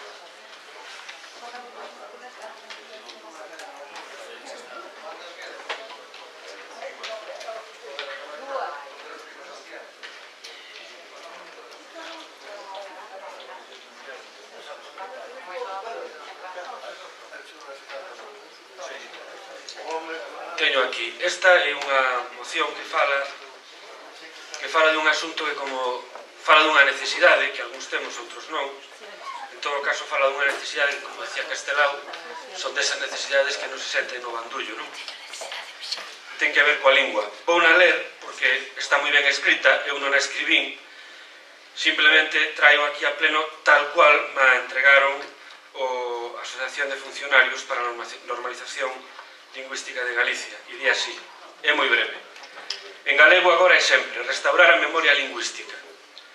Os lugares máis evidentes da desmemoria lingüística de Galicia son os cemiterios. Por incomprensible que poida parecer, a parroquia dos mortos non fala a mesma lingua que a dos vivos. As lápidas dos camposantos galegos, esta moción ven a conto porque cheganse datas onde os camposantos van ser visitados e todo isto. As lápidas dos camposantos galegos demostran a renuncia dos galegos polo seu idioma. Prefiren lembrar os seus defuntos nunha lingua que non falan no ámbito familiar. Esta actitude puido ter justificación polo comportamento da Igrexa galega, mais hoxe non se pode admitir. No marco das liberdades lingüísticas establecidas pola legislación vicente, nada impide o uso do noso idioma nos actos fúnebres. Son unha minoría consciente exerce a galeguidade no ámbito da esfera individual e familiar. Os datos son elocuentes. Só un de cada 1000 lápidas están escritas en galego e únicamente o 2% desquelas están publicadas nos xornais redactadas tamén en galego. Para explicar esta situación, esta recorrencia argallada que neses momentos tristes ninguén está para reparar nese problema. Este razoamento non ten fundamento lóxico. Compre reaxir e mudar os hábitos de uso da lingua galega. Os poderes públicos, os concellos como entidades máis próximas aos cidadáns teñen obriga legal de remover os atrancos para que o principio de cooficialidade lingüística sexa real e efectiva. A eles incúmbelles a tarefa de artellar unha pedagogía social que traslade á cidadanía a importancia de defensa dos nosos valores patrimoniais. A lingua galega é o signo máis preclaro da nosa identidade. Este debe ser vivo, debe permanecer vivo nos ámbitos onde mora a memoria colectiva e os cementerios son espazos da memoria, pero de memoria distorsionada. Son espellos cóncavos e convexos que deforman a visión do pasado. Restaurar a súa nideza é unha necesidade urxente. Por todo isto propoñemos ao pleno o seguinte: Día dos Defuntos ou Día de Restauración da Memoria Lingüística de Galicia. Para acadar este objetivo propoñemos a celebración de actos no mesmo día ou nas vésperas, da igual. Lembrolle, vostede participou non hai moito nun que se fixo na entidade local de Morgadáns, que quedou moi ben aquel acto, por certo. Colocar unha placa na porta do cementerio coa seguinte lenda: na memoria de todos que aquí xacen, porque gracias a eles Galicia segue a ter cultura e lingua de seu, novembro 2013. B, sustitución dunha lápida ou de varias, das que se poidan, en castelán, por outra, en galego, de persoa a personas, co permiso dos herdeiros, obviamente. C, celebrar un acto institucional no Camposanto coa intervención de varios oradores para significar o discurso da pedagogía galeguizadora. E D, celebración, días antes, un acto público de sinatura de actas de vontade coa participación dos veciños que deixen constancia dos seus desexos, e o texto podería ser este, que tamén é un texto, por chamar de alguma maneira, estándar, que está facendo por o resto do país. E di así, que a lingua galega é a miña lingua, a lingua do povo, ao que me considero pertencer e a lingua que quero que me acompañe deica morte. Que chegada a hora do meu pasamento, quero que todo relativo ao meu funeral e enterro se realice exclusivamente en lingua galega e, polo tanto, pido a miña familia, as autoridades religiosas e civis e os servicios funerarios que fagan en lingua galega canto teñan que facer, público ou privado, oral ou escrito. Que se terceiras persoas, sexan na miña familia, autoridades religiosas ou civis, tentasen impedir a realización desta miña derradeira vontade, pido a calquera outro familiar amigo que tivese coñecemento deste meu desexo que tome todas as medidas para facelo cumplir. E, en caso de absoluta imposibilidade, que se faga e se enterre en silencio.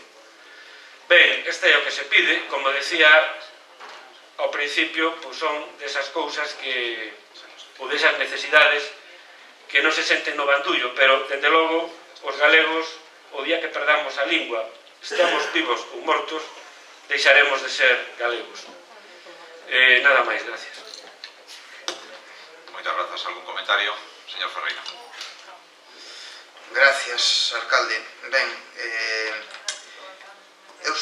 nós somos defensores do galego, como non, e ademais queremos que se fale, que se manteña a nosa lingua como unha riqueza.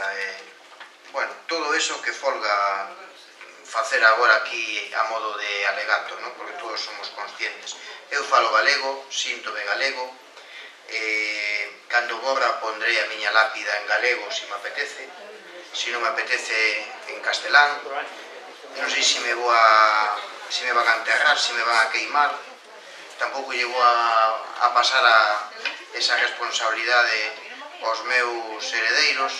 O que sí é certo que aquí non é aquilo tampouco de que a iglesia nos topamos, non? Pero eu tampouco vou a decirlle a nadie o que ten que facer nin antes nin despois de morto. Cada un que faga o que queira, se quere pôr a lápida en castelán que a poña, se quere pôr en galego que a poña, se quere que o seu cura lle fale do idioma que queira, pois que lle pidan, e se non que se vai a outra iglesia, e se non quere que o enterren, pois que o queime, non sei. Mire, eu con isto, que quero decir? Quero decir que nós, con moito respeto a esta moción e ao que se di, non vamos a entrar a analizar o que se pide, que se hai que facer un acto, que se hai que tocar o himno galego con gaitas, con unha placa antes, é dicir, é que non vamos a entrar en eso, nos vamos a estar cada un que faga o que queira, porque vivimos en democracia e eu creo que hoxe en día nadie ten impedimentos para falar galego, ni nadie ten impedimentos para falar castelán. Eu a mí polo menos non teño, eu vou a calquer sitio en Galiza, e fora non, porque a mí non me entenden, pero se é un problema meu. Pero aquí eu traballo, eu falo, e ademais teño unha cousa que sempre digo que é o máis bonito, que estou comendo da mesa e podo falar ca miña muller en castelán, co meu caso, e co meu irmán en galego, e non pasa nada. Entendémonos, e iso verdadeiramente é a riqueza do bilingüismo. Grazas, nós vamos a estarnos. Algún comentario máis? Grazas, alcalde.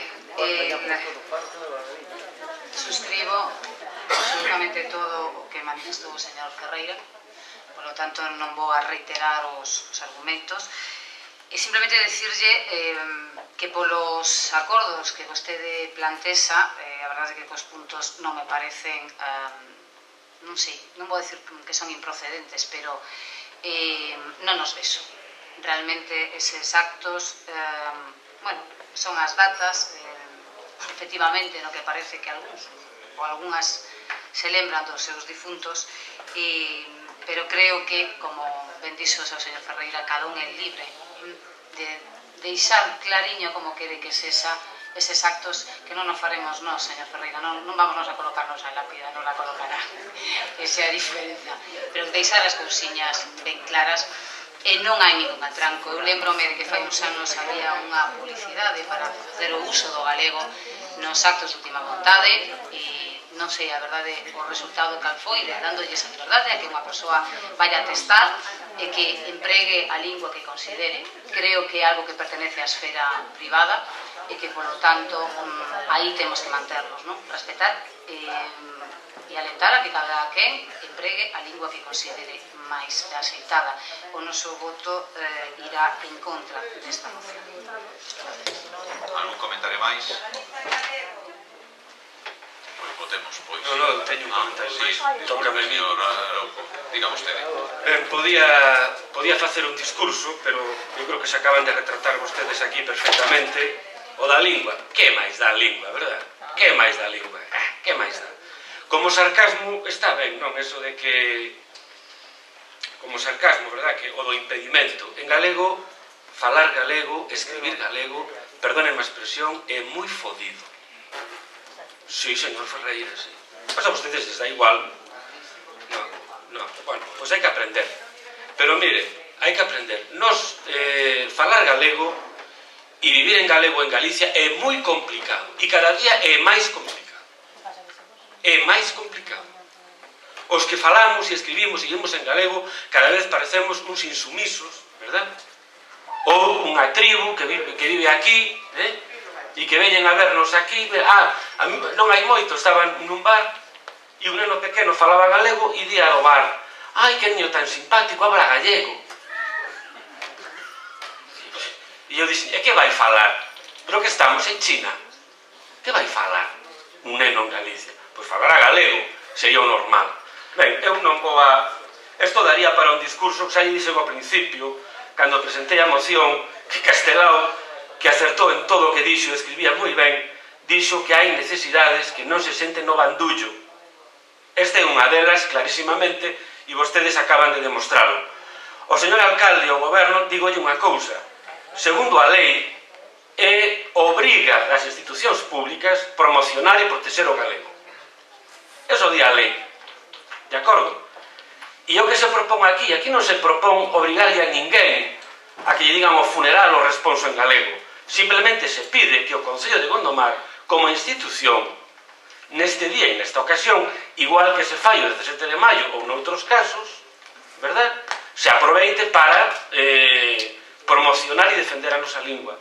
Nun acto moi simple, que o señor alcalde participou hai un ano en Morgadáns, verdad, señor alcalde? Vostede asinou, creo, non sei se asinou ou non, isto mismo que acabo de ler eu aquí, diante, por certo, que estaba como testemunha de moito nivel, pois nada menos que o fiscal xefe de Galicia, persoas da Academia Galega, etcétera, etcétera, e puxes unha plaquiña, esta que lle estou propoñendo eu, esa plaquiña está posta no cementerio de Morgadáns. Mire vostede, pero aquí eu xa sei que o PP son especialistas en decir unha cousa aquí, a contraria alá, e a contraria a colá, e non pasa nada. Ben, non vou a... Como xa dixen ao principio, isto retrataos a vostedes como defensores da lingua en base a unha liberdade de uso que os que falamos galego cada día temos menos ou xa non temos ninguna, pero alá vostedes.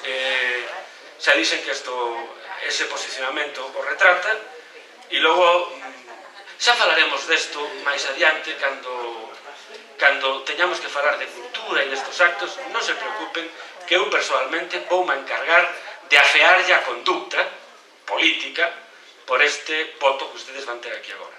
Nada máis. Moitas gracias. Algún comentario máis? Votemos, pois, a moción. Votos a prol da moción. Votos en contra. Abstencións.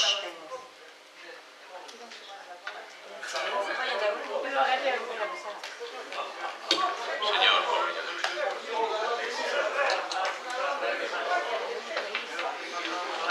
Ben, esta é unha moción referida a unha necesidade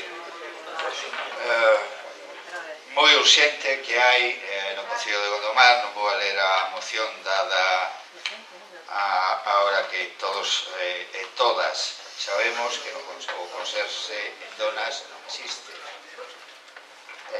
Ata a relación de postos de traballo do 2006, esa era unha plaza que estaba creada, que estaba ocupada por un home de aquí de Gondomar que infelizmente xa morreu, e a partir de aí houve un esquecemento na relación de postos de traballo que se fixo no 2006 e non entra unha relación de postos de traballo. É dicir, situación a día de hoxe que todos os colexios teñen un conserxe, menos o colexio de donas.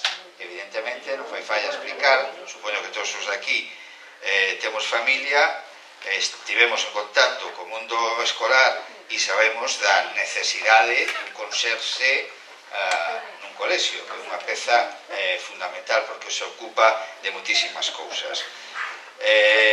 Ben, dende esa época se foi tirando a trancas a barrancas, pero cando menos ata hai 2 anos se facía un proceso selectivo que garantía de alguma maneira que a persoa que estaba nese colexio, a veces entraba tarde, pero tarde me refiro no sentido de iniciado o curso escolar, pero cando menos era unha persona adecuada. O ano pasado este soltou por unha fórmula que é de colaboración social e evidentemente aí non cabe un proceso selectivo, correcto? Aí a persona ve directamente do INEM, que é a do INEM que se encarga e evidentemente despois pasa o que pasa. Evidentemente pasa o que pasa. Situación, hai que resolver esta situación. Parécenos unha situación complicada e unha situación que hai que resolver, e resolver definitivamente. Como non hai na relación de postos de traballo esta praza, hai que creala. E evidentemente, como non está aquí a señora Salgueira, pero como vos miro moi concienciados en facer uns orzamentos por 2014, pois vamos a orzamentar esa praza no 2014, correcto? Por lo tanto, a proposta é moi simple. En vista de que non existe esta praza e que ano tras ano se está producindo problemas e evidentemente o colexio e por ende os nosos nenos e os profesores e profesoras son os perjudicados, vamos a solicitar unhas cousiñas moi simples. A primeira é modificar a relación de postos de traballo do Concello de Gondomar para incluir o posto do conserxe do CEIP de Soutodonas previa á aprobación dos orzamentos do 2014. En segundo lugar, que se inclúa esta praza na oferta de emprego público por 2014 e evidentemente que mentre non se produce esta modificación a contratación dese conserxe se faga mediante un procedimento selectivo que garanta a correcta execución do posto de traballo. Gracias. Gracias, señor Paulino del Río. ¿Algún comentario, señor Ferreira? Gracias. Esto, en relación con esta moción, a nos, por suposto, nos gustaría votar a prol, pero non nos queda claro algunhas cousas dos pronunciamentos que ao final da mesma se piden. Por exemplo, o apartado 1 de modificar a RPT do Concello de Gondomar para incluir o posto de conserxe, eu sinceramente descoñezo se da RPT agora mesmo está esa praza ou non está da RPT, descoñezo, pero despois, que é onde me quero centrar, di vostede previa a aprobación do orzamento do 2014, é dicir, como non vai haber orzamento do 2014, porque eu creo que coincidimos aí, non vai haber, non? Previa a aprobación dos orzamentos.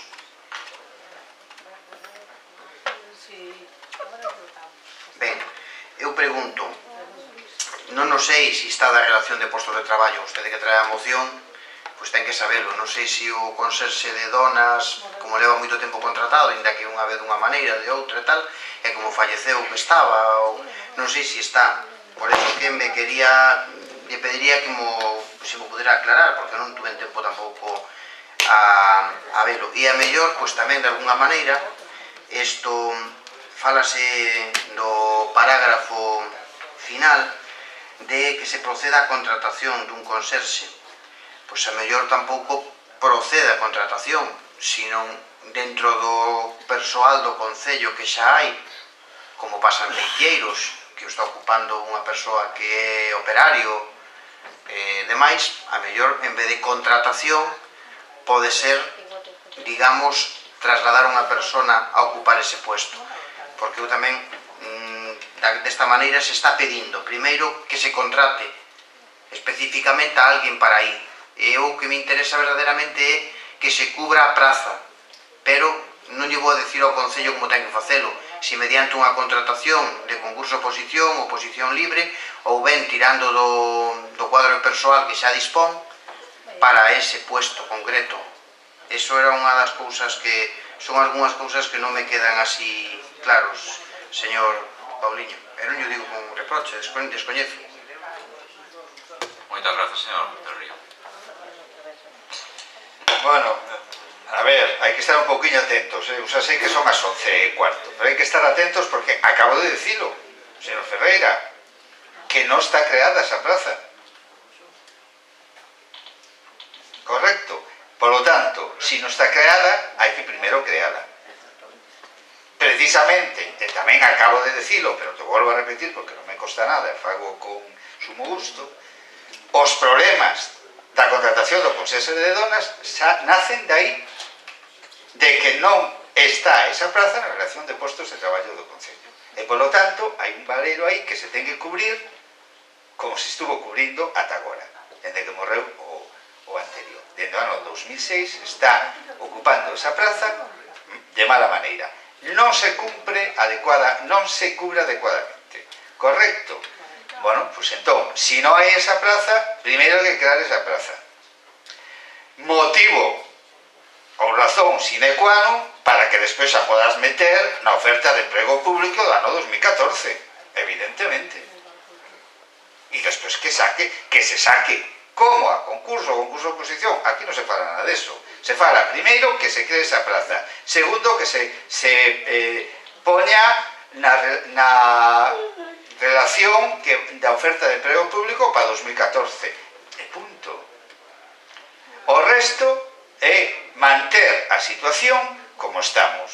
É dicir, contratar a unha persona como se leva facendo no curso anterior e como se está facendo este curso por unha persona de colaboración social, xente que está cobrando paro, que lle pagan, que está pagando co seu sueldo parte do que se lle paga, porque iso é a colaboración social, te contratan e da por riba te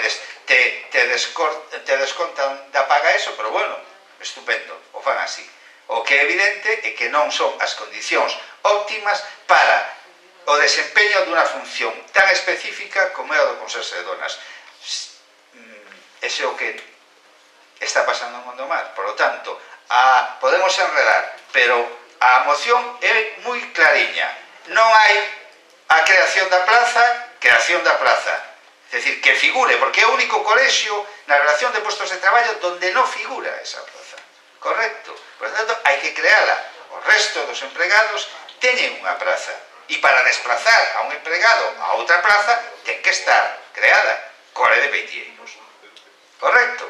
Bien, en segundo lugar, como é unha historia que urxe, pues evidentemente, na oferta pública 2014, que supoño que meterán o tema da policía dunha santa vez, que deso falaremos outra vez, pues hai que meter o tema na oferta pública de emprego do 2014. E, mientras tanto, hai que ter unha persoa ali adecuada, que cumpra o seu traballo, que sepa facer ese traballo. É un traballo moi específico e moi importante nun cole.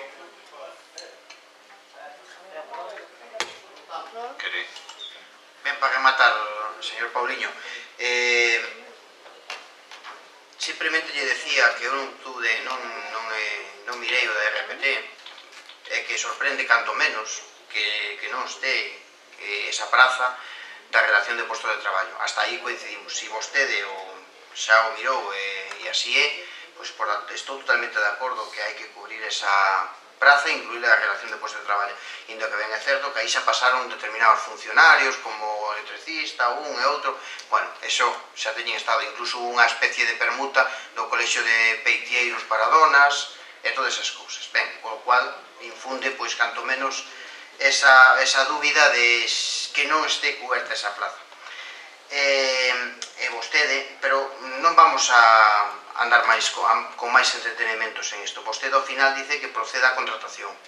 Entonces, cando di que proceda a contratación do conserxe, entendo que é unha contratación externa, porque se é sustituído ou cuberta esa praza con un funcionario xa de plantilla, esa contratación non a entendo como tal. Entendo que en último caso hai unha, bueno, un traslado de puesto de traballo e demais, pero unha contratación libre. Pero bueno, non vamos a ser nós quen discutamos agora para solucionarlle os problemas ao goberno. Nos parece correcto, as cousas hai que falalas cando un ten dúbidas, aclarado, para adiante, voto a prol, benvidas sexa a praza do Conserxe de Donas e o servizo que vai a desempeñar. Grazas. Grazas.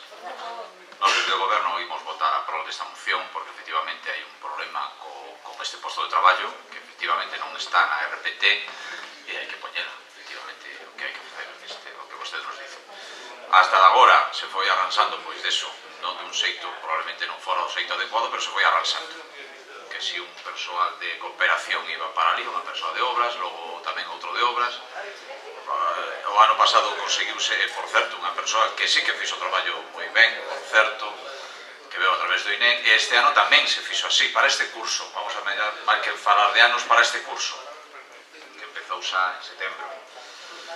Pero bueno, estamos de acordo con esta moción porque efectivamente fai falla e entendemos que é un posto esencial dentro dos traballadores do Concello. Sin máis, quere que decir algo máis? Moi ben, pois votemos, pois. Votos a prol desta moción.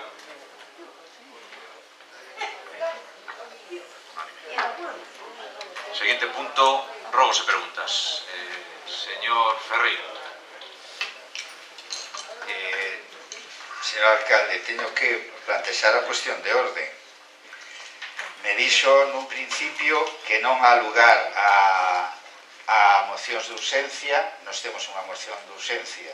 Vostede parece ser que entende que non há lugar a unha moción de urxencia. Entendo, sí. E o entende porque é un pleno extraordinario. Efectivamente. Correcto, pois entón eu entendo tamén que unha de dúas, ou non hai rogos e preguntas, porque nos plenos extraordinarios, léase vostede aí, non hai rogos ou preguntas, ou seguimos como isto é un pleno ordinario que vostede suspendeu e ahora se reinicia, porque o reiniciamos, non empezamos de cero, o reiniciamos, a lugar, evidentemente, a mocións de urxencia e a rogos e preguntas, porque a lei é taxativa.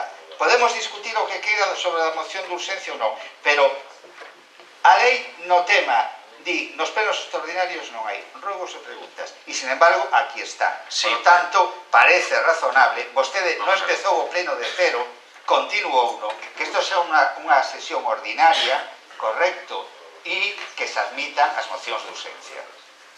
Ben. Non pode aplicar unha norma en un punto e no punto seguinte aplicar a contraria. Vamos a ver, é unha sesión extraordinaria dende o momento que non se fai na data das sesións ordinarias. Por tanto, é unha sesión extraordinaria. Como? Pero é unha sesión extraordinaria polo pleno ordinario, é dicir, o que ten é que temos a orde do día do pleno ordinario. E iso o que, de feito, o preguntei para saber se efectivamente isto era así ou como tiña que ser, me contestan que así vamos a continuar. É dicir, en pleno extraordinario e continuamos ca orde do día que aquí está, como pleno ordinario correspondente ao extraordinario correspondente ao pleno ordinario de data 3 de outubro. Continuamos, por tanto, a orde do día que aquí está, rogos e preguntas. Señor Ferreira. A ver, señor alcalde, nos vamos a protestar por este tema e se fai falta vamos a impugnar este pleno. Teñao claro, porque o que non se pode facer é coller unha norma e decir unha cousa e a contraria no mesmo punto da orden do día. E vostede está facendo. Vostede está desconvocou ese pleno, iniciamos o pleno non desde un principio, sino donde o deixamos, é a continuación dun pleno ordinario. No pleno ordinario, noutro tipo, noutra sesión, pero é un pleno ordinario.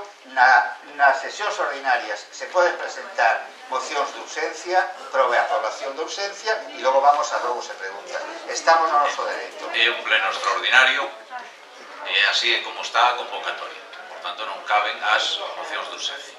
E vamos a continuar con o día. No, pero eu quero decir unha cousa, señor alcalde. Muy ben, dígame. Nos esta moción traíamos la de urxencia da outra vez. Íbamos a presentar nese mismo pleno que usted levantou. É unha moción que nós tiñamos pensado traer de urxencia ao anterior pleno. Por lo tanto, deamos de continuidade ao anterior pleno. Moi ben. Claro. Non cabe. Outra cousa é que vostede non queira pasar por esto. Esa é outra historia. Pero entón dígao tamén aquí claramente. Pois entón que problema hai? Votamos a urxencia e continuamos ca moción. Non. Porque usted quere que non. É un pleno continuación do anterior. É un pleno extraordinario e como tal o vamos a tratar así. Moi ben, vamos a continuar a orde do día. Nos entón presentamos a moción que traíamos ao anterior pleno. Non valen as mocións de urxencia. Pero non é un pleno extraordinario que continúa outro. Oye, a convocatoria. Correspondente a ese Digo a convocatoria, dígolle máis, tamén para que conste.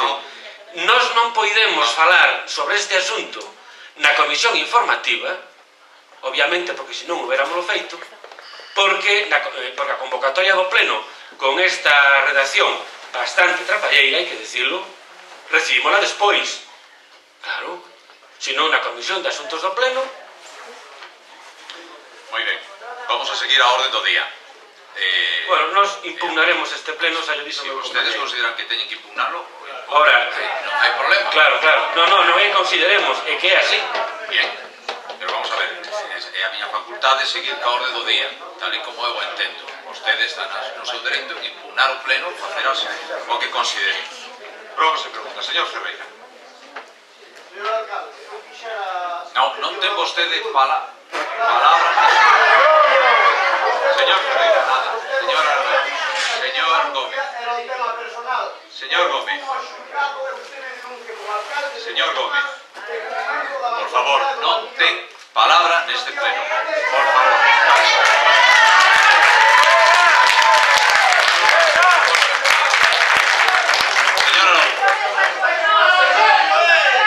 Señor del Río. No. Señor del Río. Ten vostede a palabra. Quere fazer algún robo, alguna pregunta? Sí. Señora Varela. Señora Varela. Págame vostede a pregunta e eu lle dou as explicacións. Se vostede me falla a pregunta, eu lle dou as explicacións. Pero dela vostede. De explicacións, Fala vostede. No, pero a ver, non cedemos a palabra ás persoas afectadas. Non que non. Claro, non é así. Claro, non é así. Tampouco é así o que está desfacendo. Tampouco é así o que está desfacendo. Vostede mentiu outro día.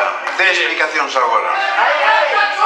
Señor alcalde, mire, ten vostede un problema, ten vostede un serio problema. Vamos a ver, estamos... Ten vostede un serio problema, Unha pregunta. Por favor, vostede non ten a palabra. Deixe falar.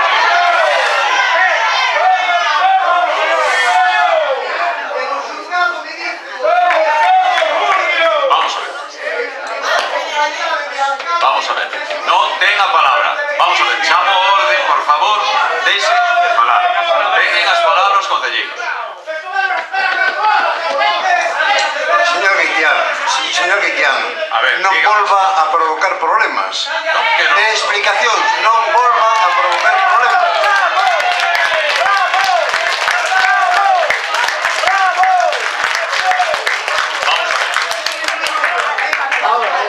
Non ten vostede a palabra.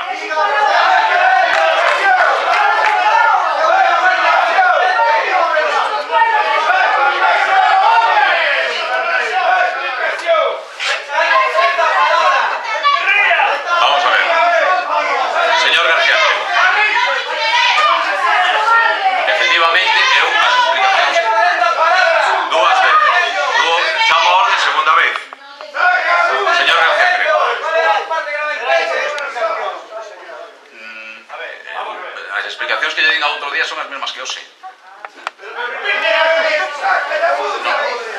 Me deixa falar. O que falar vostede?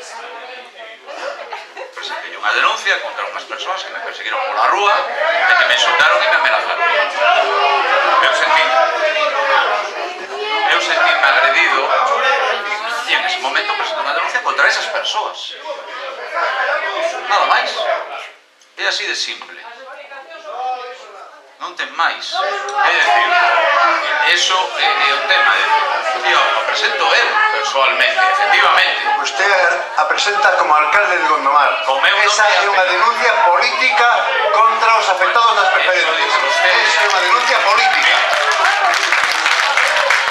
Vostede decía antes que aquí o pasou mal ou non sei que. Dende logo eu nunca lle dixen nada a vostede. Nunca. ¿Verdad? ¿Verdad? Ben, mire. Non, déxame. Eu, nese momento, decidín, non nese momento, ainda decidín uns cantos días despois. A vontade de facer unha cousa ou outra é de cada un. E o fai cando considera, e cando pensa. Estou explicando a vostede. En ese momento, en un momento dado, decido que fago esa denuncia. Fixe, e punto. E, vamos a ver, se un se sinta agredido, que eu saiba neste país, hai unhos sistemas que son os que fan a justicia. Se o xuiz considera que non pasou nada, perfecto, non pasa nada. É como funciona este país. Non, e iso como ten que ser. Usted cobra para exercer de alcalde as 24 horas do día. Por suposto. Para as boas, para as duras e para as maduras. Por suposto que sí. Por lo tanto, por suposto que sí. Asuma que está denunciando políticamente a estos señores. Nada, no puedo. Sí, señor. Sí, señor. Non é certo. Asuma vostede que hai persoas que por riba de todo somos persoas e logo todo demais. Se a vostede se lle costa, igual vostede non pode facelo, eu sí. Vale, se non hai máis preguntas, levantamos a sesión. No, eu teño un rogo.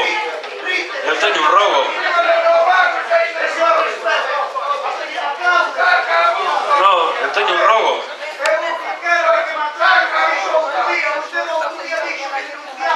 Como señor Fernández Vicial, e aquí no xulgado dicen que a denuncia é como alcalde de Gondomar. Mo dice por escrito, está mentindo. Está mentindo.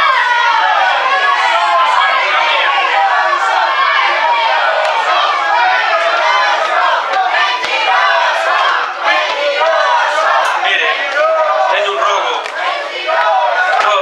Eu simplemente decirlle, señor alcalde, que nos traeremos esta moción de novo ao pleno ordinario de novembro para que retire a moción por a vía ordinaria. Usted non vai escapar deste problema. Non vai escapar deste problema.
¡Vergoña nos debería de dar!